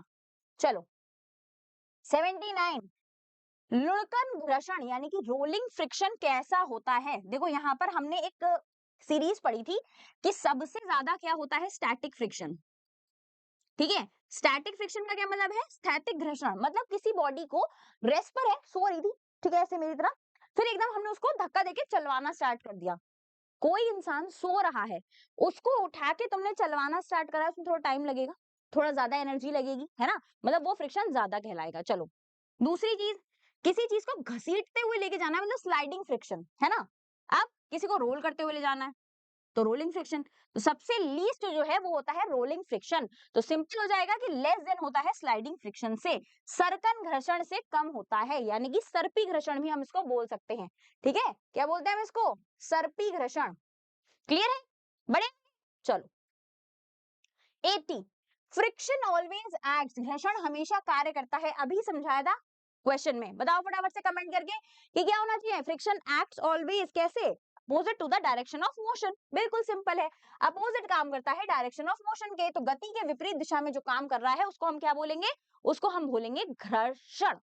चलो 81, आओ स्ट्रॉ से पीते हैं क्या? Thums Up, Coca Cola and Pepsi, ठीक है। A drinking straw works on the principle of straw का सिद्धांत किस पर आधारित है? सिंपल सा सवाल पूछा गया है। देखो बच्चों, अभी आप लोग कहते हैं कोई कोल्ड ड्रिंक लेना, पानी ले लेना फॉर एग्जांपल, कोल्ड ड्रिंक्स पीनी नहीं चाहिए, अच्छी नहीं होती सॉफ्ट ड्रिंक्स, ठीक है। तो क्या करना है? पानी ले लेना है, स्ट्रॉ को डालना है, सक करना है। अभी क्या करा? प्रेशर लगाया और वो क्या हुआ? ऊपर की साइड आया है ना। बाहर के प्रेशर को रिड्यूस करके आपका जो एयर प्रेशर जो आपने मुंह से बनाया था उससे वो पानी जो है वो आपके मुंह में अंदर गया है। सिंपल सी बात है। तो किस पर वर्क करेगा? ग्रेविटेशनल फोर्स पे नहीं, मैग्नेटिक फोर्स पे नहीं, मस्कुलर पे नहीं, एटमॉस्फेरिक प्रेशर पर, ठीक है बच्चे। तो वायुमंडलीय दबाव पर बेस्ड होता है हमारा स्ट्रॉ का प्रिंसिपल। बढ़े आगे, चलो 82, Which gland controls the release of sex hormones? कौन सी ग्रंथि यौन हार्मोनों के स्रावन को नियंत्रित करती है? फटाफट से बता दो, ये तो बहुत आसान है। देखो भैया, एक है हमारा सर पे बैठा हुआ, सर में बैठा हुआ क्या? मास्टर ग्लैंड, जिसको हमने बोला है पिट्यूटरी ग्लैंड। हर एक हार्मोन को, एंडोक्राइन ग्लैंड से जितने भी हार्मोन्स निकलते हैं उन सब को निकालने की जिम्मेदारी किसकी है? उन भाई साहब की है। भैया सिंपल आंसर क्या हो जाएगा? पिट्यूटरी ग्लैंड आंसर हो जाएगा, क्योंकि हमें पता है थायराइड कौन सा हार्मोन रिलीज करता है, ये भी आपको याद रखना है, थायरोक्सिन। ये कौन सा है? 3F हार्मोन यानी कि एड्रेनालिन, ठीक है। पैनक्रियास करता है हमारी ब्लड शुगर लेवल को, इंसुलिन। क्लियर है? चलो पिट्यूटरी जो है वो सही जवाब हो जाएगा। 83, The onset of menstruation is known as, मासिक धर्म की शुरुआत को क्या कहते हैं? भैया हमको पता है मेंस्ट्रुएशन किस में होता है? फीमेल्स में होता है ना। अब जैसे ही उनका मासिक धर्म स्टार्ट होता है, मेंस्ट्रुएशन स्टार्ट होता है, उसको क्या बोला जाता है? उसको बोला जाता है मेनार्क। तो ए जो है वो इसका बिल्कुल सही जवाब हो जाएगा, यानी कि रजोदर्शन। जब खत्म होता है तब हम उसको बोलते हैं मेनोपॉज, रजोनोव्रति। ये डिफरेंस है, कंफ्यूज मत होना, बहुत आसान है। मेनोपॉज, कोई चीज पॉज हो गई यानी कि बंद हो गई, सिंपल। चलो आगे बढ़ते हैं। मेटामॉर्फोसिस इज ऑब्जर्व्ड इन, कायांतरण देखा जाता है किसमें? काया पलट रही है किसी इंसान की, भाई इस बंदे की तो काया ही पलट गई, क्या अभी गरीब था एकदम अमीर हो गया, ऐसा बोलते हैं ना लोग, ऐसा आप लोगों ने सुना होगा नॉर्मली। तो भैया यहाँ पर क्या हो रहा है कि बटरफ्लाई और फ्रॉग दोनों में ही बच्चों क्या होता है? मेटामॉर्फोसिस का प्रोसेस होता है, क्योंकि वो लार्वल स्टेज से कैसे हो जाते हैं? एकदम अडल्ट में कन्वर्ट हो जाते हैं, और उनका जो ये लार्वा का स्टेज है वो अडल्ट के रूप से बिल्कुल ही डिफरेंट होता है। मतलब वो एक लार्वल स्टेज में होते हैं, एक प्यूपा टाइप के स्टेज में है, एक कैटरपिलर टाइप के स्टेज में होते हैं, और एकदम इतनी ब्यूटीफुल सी बटरफ्लाई या फिर फ्रॉग में कन्वर्ट हो जाते हैं। सोच लो दिमाग से, तो इसी को बोलते हैं बच्चों मेटामॉर्फोसिस का प्रोसेस। क्लियर है? चलिए 85, which organism reproduce by budding, किस जीव में कली द्वारा जनन होता है या फिर मुकुलन होता है बेसिकली? तो हमें पता है बच्चे कि हाइड्रा जो है वो क्या करता है? बडिंग का प्रोसेस करता है। क्या करता है बच्चे? बडिंग करता है, मुकुलन करता है बेसिकली। ठीक है, तो बी जो है वो बिल्कुल सही जवाब हो जाएगा। मैं यहाँ पे डायग्राम बना के दिखा देती हूँ कुछ इस टाइप से हमारा हाइड्रा होता है, और हाइड्रा जब एसेक्सुअल रिप्रोडक्शन करता है यानी कि बडिंग करता है, तो वो कुछ इस टाइप से अपना बर्ड को फॉर्म करता है। ठीक है, इस टाइप से उसकी बर्ड होती है, और फिर जब वो दोनों सेपरेट होते हैं, तो यहाँ बनाती हूँ, इस टाइप से वो दोनों सेपरेट आउट हो जाते हैं, वो बिल्कुल ही अपने पेरेंट की तरह एग्जैक्ट रेप्लिका होता है। क्लियर है? अमीबा क्या करता है? कमेंट करके बताओ कि अमीबा कौन सा रिप्रोडक्शन करता है। ठीक है बच्चे, चलिए आगे बढ़ते हैं। तो बच्चों जो भी बच्चा अभी हमारे साथ मिलकर तैयारी करना चाहता है, उसके लिए विदा अकेडमी क्या लाया है? उसके लिए विदा अकेडमी लिया है क्रैश कोर्स, जिसमें आपको किट फ्री मिलने वाला है with in given the time period. बहुत ही कम समय यानी कि 60 दिन का समय आपके एग्जाम में रह गया है, उसमें हम आपको तैयारी भी करवाएंगे, प्रैक्टिस भी करवाएंगे, गेस्ट पेपर भी करवाएंगे, साथ ही साथ में फ्री AIMT भी करवाएंगे। तो फटाफट से क्रैश कोर्स को ज्वाइन कर लीजिए और हमारे साथ अपनी तैयारी को एकदम बेस्ट बना लो। ठीक है बच्चों, चलिए आगे बात करते हैं। आगे बात करते हैं बच्चों मॉडल पेपर की। देखो मैंने आपको बताया है कि कभी कभी बहुत सारे इश्यूज हम लोग को फेस करने पड़ते हैं फोन में। फॉर एग्जाम्पल नेट नहीं आ रहा, ये प्रॉब्लम है, वो प्रॉब्लम है, फलाना है, ढिमाका है, फोन नहीं है, मैम पापा ले गए, मम्मी ले गई, दीदी ले गई। हो सकता है यार, बिल्कुल हो सकता है, मैं समझती हूँ तुम्हारी दिक्कत को, लेकिन मॉडल पेपर तो तुम्हारा कोई नहीं ले जाएगा ना। ठीक है, तो फटाफट से फ्लिपकार्ट पे या फिर वेदा अकेडमी एप्लीकेशन पे जाके तुम अपने लिए मॉडल पेपर्स को ऑर्डर कर सकते हो। क्या फायदा मिलेगा? OMR शीट भरोगे। एक बात को ध्यान से समझ लो कि OMR जो है ना, वो कोई इंसान चेक नहीं करता है, वो कंप्यूटर चेक करता है। एक भी गलती तुम्हारा मार्क्स काट सकती है। तो दिमाग से फटाफट से मॉडल पेपर ले लोगे, सॉल्व करके देखोगे, तो एक कॉन्फिडेंस रहेगा कि हाँ मैं कर चुका हूं, मैं कर चुकी हूँ। लेकिन अगर नहीं, पहली बार में ही करोगे, तो बेटा दिक्कत तो होगी। तो फटाफट से परचेज कर लो इसको। ठीक है, ऑल इंडिया मॉक टेस्ट तुम सब जानते हो उसके बारे में। मुझे अपनी रैंक जाननी है, मैं भी अगर किसी एग्जाम की प्रिपरेशन कर रही होती, जितने भी मैंने पिछले टाइम पे करे हैं बच्चे, तो एक बात को ध्यान रखना, मॉक टेस्ट जो है ना वो बहुत ज्यादा इंपॉर्टेंट चीज है। मतलब सैकड़ों बच्चे एग्जाम को देने वाले हैं, सैकड़ों, ठीक है, बहुत करोड़ों बच्चे देने वाले हैं एग्जाम को। और तुम खुद सोचो कि तुम्हें अगर अपनी रैंक पता चल जाए, बहुत सारे बच्चे हैं जो रोज वेदा अकेडमी के प्लेटफॉर्म पे गेस्ट पेपर को सॉल्व करने आते हैं। ठीक है, हम लाइव करवाते हैं, वो गेस्ट पेपर को वहां सॉल्व करने जा रहे हैं वेदा अकेडमी पे, और वही बच्चे AIMT भी दे रहे हैं। समझ रहे हो ना तुम? तो तुम भी दे सकते हो। तुम किस चीज का वेट कर रहे हो यार? तुम्हें भी तो अपनी रैंक जाननी है ना। तो फटाफट से एनरोल कर लो वेदा अकेडमी में, क्योंकि ये तो बिल्कुल ही फ्री की चीज है, और 7 दिसंबर को 2 बजे होने वाला है। संडे है, घर पे रहोगे, खाना वाना खा के आराम से फ्री बैठते हो, आराम से करना, अपनी रैंक तो पता चल जाएगी। और बाई चांस अगर टॉप 3 में आ गए, तो मॉडल पेपर खरीदने की भी जरूरत नहीं है, क्योंकि वो तो फ्री मिलेंगे वेदा अकेडमी की तरफ से। ठीक है बच्चे, तो फटाफट से इसको देना। और आगे बात करते हैं इसी के साथ 86 की। The primary cause of extension of species is, प्रजातियों के विलुप्त होने का मुख्य कारण क्या है? अगर मान लो कोई प्रजाति विलुप्त हो जाती है, मुख्य कारण क्या होगा, मेन क्या होगा? अगर मान लो मैं तुम्हें कहीं ना मिलूं, ठीक है, तो हो सकता है ना कि मेरा घर छिन गया हो, पॉसिबिलिटी हो सकती है यार। तो सिंपल आंसर हो जाएगा इसका, हैबिटेट का लॉस हो गया उनका। ठीक है, आवास का नष्ट होना जो है वो प्राइम एग्जांपल हो सकता है किसी भी स्पीशीज के एक्सटेंट होने से। ठीक है, चलिए आगे बढ़े। 87, Which of the following is a biosphere reserve in India? बहुत ही बढ़िया और प्यारा क्वेश्चन है ये और इम्पोर्टेंट भी है। मैं इम्पोर्टेंट कहूंगी इस क्वेश्चन को कि भारत का एक बायोस्फीयर रिजर्व कौन सा है। तुम लोगों ने इंस्टाग्राम रील में देखा होगा, भाई बस एक बार ना मध्य प्रदेश जाना है, देखा है ना? तो फटाफट से आंसर कर दो कमेंट में, क्योंकि वो है बच्चों पंचमढ़ी बायोस्फीयर रिजर्व। पंचमढ़ी घूमना है। इस टाइप की रील्स जो है भाई मेरे इंस्टाग्राम पे तो बड़ी ही आती हैं। ठीक है, चलो आगे बढ़े। 88 डिफॉरेस्टेशन लीड्स टू, वनों की कटाई के परिमाण स्वरूप होता है क्या? डिफॉरेस्टेशन का क्या मतलब है? हमने वनों की कटाई कर दी, क्या हो सकता है इससे? Increase in rainfall, decrease in global warming, soil erosion, increase in ground water, क्या हो सकता है बताइए? ऑब्वियस सी बात है ना, अगर हम किसी पेड़ को जड़ से काटेंगे तो सॉइल इरोड होगी, राइट? जो हमारा मृदा है उसका अपरदन होगा, तो सिंपल आंसर हो जाएगा कि मिट्टी का कटाव यानी कि soil erosion. 89 water is used to extinguish fire because, आग बुझाने के लिए पानी का उपयोग किया जाता है, क्योंकि क्यों किया जाता है? ऑक्सीजन की मात्रा को बढ़ाता है, भाई ऑक्सीजन की मात्रा जितनी ज्यादा बढ़ेगी उतना ज्यादा कंबशन होगा, तो ये तो नहीं होगा। ठीक है, दहनशील पदार्थ को ठंडा करता है, तापमान बढ़ाता है, बिल्कुल गलत, उपरोक्त में से कोई भी नहीं, तो ये भी गलत। बी जो है वो बिल्कुल सही जवाब हो जाएगा कि वो कंबस्टेबल मटेरियल को कूल डाउन कर देता है। ठीक है बच्चे, चलो बढ़ेंगे। Which type of combustion occurs in a candle? मोमबत्ती के किस प्रकार के दहन होता है? हमने क्या पढ़ लिया है भाई? हमने माइंड मैप पढ़ लिया है। एग्जाम्पल्स डिस्कस करे थे उस दिन हम लोगों ने रैपिड, स्पॉन्टेनियस एंड एक्सप्लोजन के। फटाफट से बता दो कि rapid combustion, sorry candle combustion, जब कैंडल जलेगी तो वो कौन सा कंबशन कहलाएगा? रैपिड, स्पॉन्टेनियस, एक्सप्लोजन या फिर स्लो? सिंपल सी बात है ना, तुरंत जलाए हीट एंड लाइट प्रोड्यूस करती है। रैपिड कंबशन जो है वो बिल्कुल सही जवाब हो जाएगा। इसको एक्सटर्नल हीट की जरूरत है, माचिस से जलाते हैं ना मोमबत्ती को, बस। 91 the process of converting milk into curd is called, देखो ये तो मैंने तुम्हें केमिकल रिएक्शन से याद करवाया, कोई भूल नहीं सकता, मेरे पढ़ाए हुए बच्चे तो नहीं भूल सकते, है ना? दूध को दही में बदलने की प्रक्रिया क्या कहलाती है? मैंने आपको बताया है कि मम्मी जो है वो मिल्क से घर में क्या बनाती है?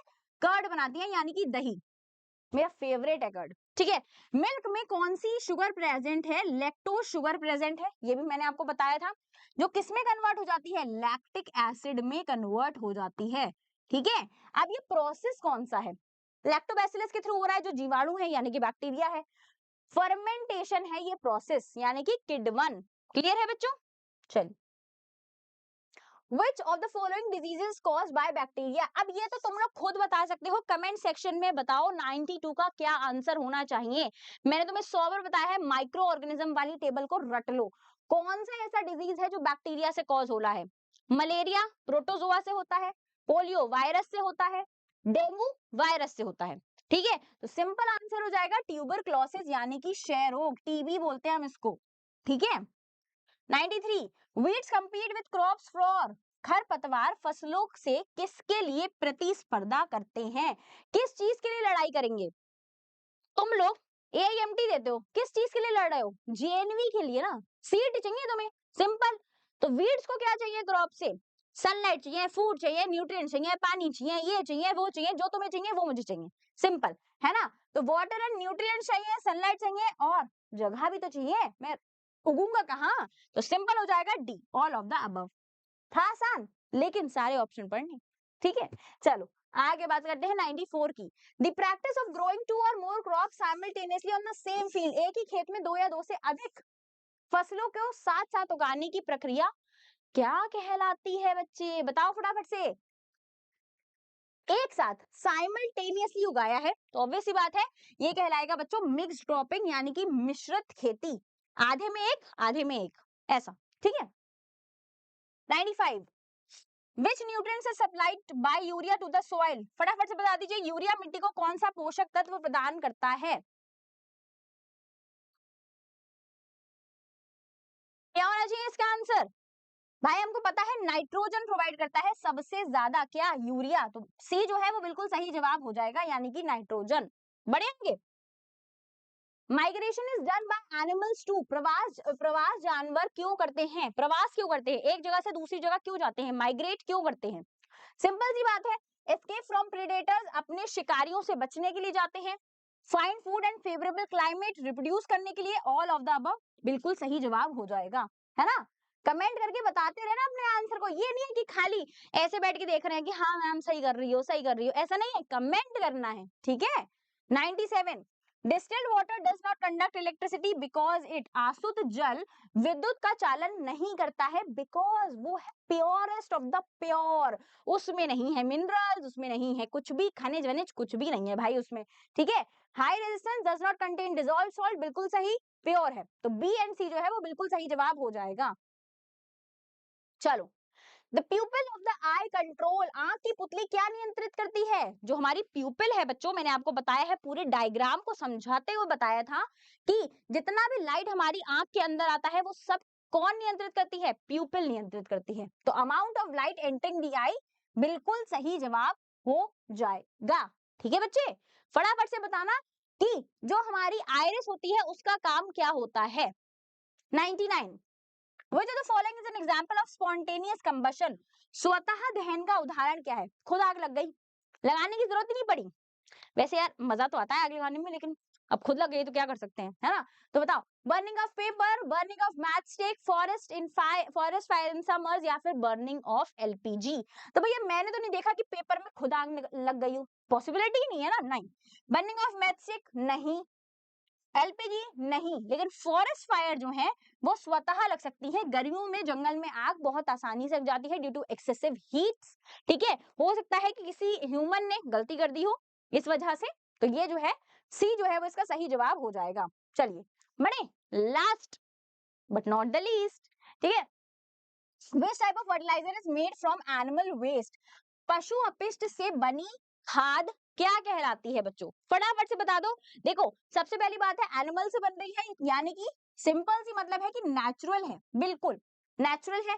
मैंने आपको बताया है कि आप एक पिट में एक गड्ढा खोदोगे तो इसमें आप क्या डाल सकते हो? इसमें आप डेड प्लांट्स एंड एनिमल्स डाल सकते हो। मान लो कि आपने यहाँ पे क्या डाल दिया है? डेड प्लांट्स एंड एनिमल्स डाल दिए हैं, ठीक है। अब भैया क्या होगा, अगर आप 4 to 5 वीक्स ना वेट करोगे तो ये किस में कन्वर्ट हो जाएगा? कुछ ब्लैक कलर के सब्सटेंस में कन्वर्ट हो जाएगा, ये हमने पढ़ा था, ठीक है। कुछ ऐसा ऐसा ब्लैक कलर का जो स्ट्रक्चर है बच्चे वो बन जाएगा। ये मिट्टी नहीं होती है, सिंपल सी बात है कि मिट्टी नहीं है। ये क्या है बच्चों? ये है हमारा मैन्योर यानी कि खाद, जो हमारे क्रॉप को क्या प्रोवाइड करवाती है? प्रोवाइड करवाती है न्यूट्रिएंट्स, पोषक तत्वों को प्रदान करवाती है। इसलिए इसका सिंपल सा आंसर क्या हो जाएगा? मैन्योर हो जाएगा, खाद। Urea, super phosphate and potash जो है वो केमिकल फर्टिलाइजर्स के नेम है, इसलिए यहाँ पर लिखा हुआ है कि पशु से बन रहा है, तो सिंपल सी आंसर क्या हो जाएगा? खाद हो जाएगा। तो यही बच्चों आपके 35 क्वेश्चंस हो चुके हैं साइंस के। आई होप आपको गेस्ट पेपर में मजा आया होगा। कमेंट करके जरूर बताइएगा कि ये क्लास आपको कैसी लगी। हम मिलेंगे नेक्स्ट गेस्ट पेपर में, तब तक के लिए stay safe, stay healthy and stay hydrated और मजे करते रहो। बाय बच्चों।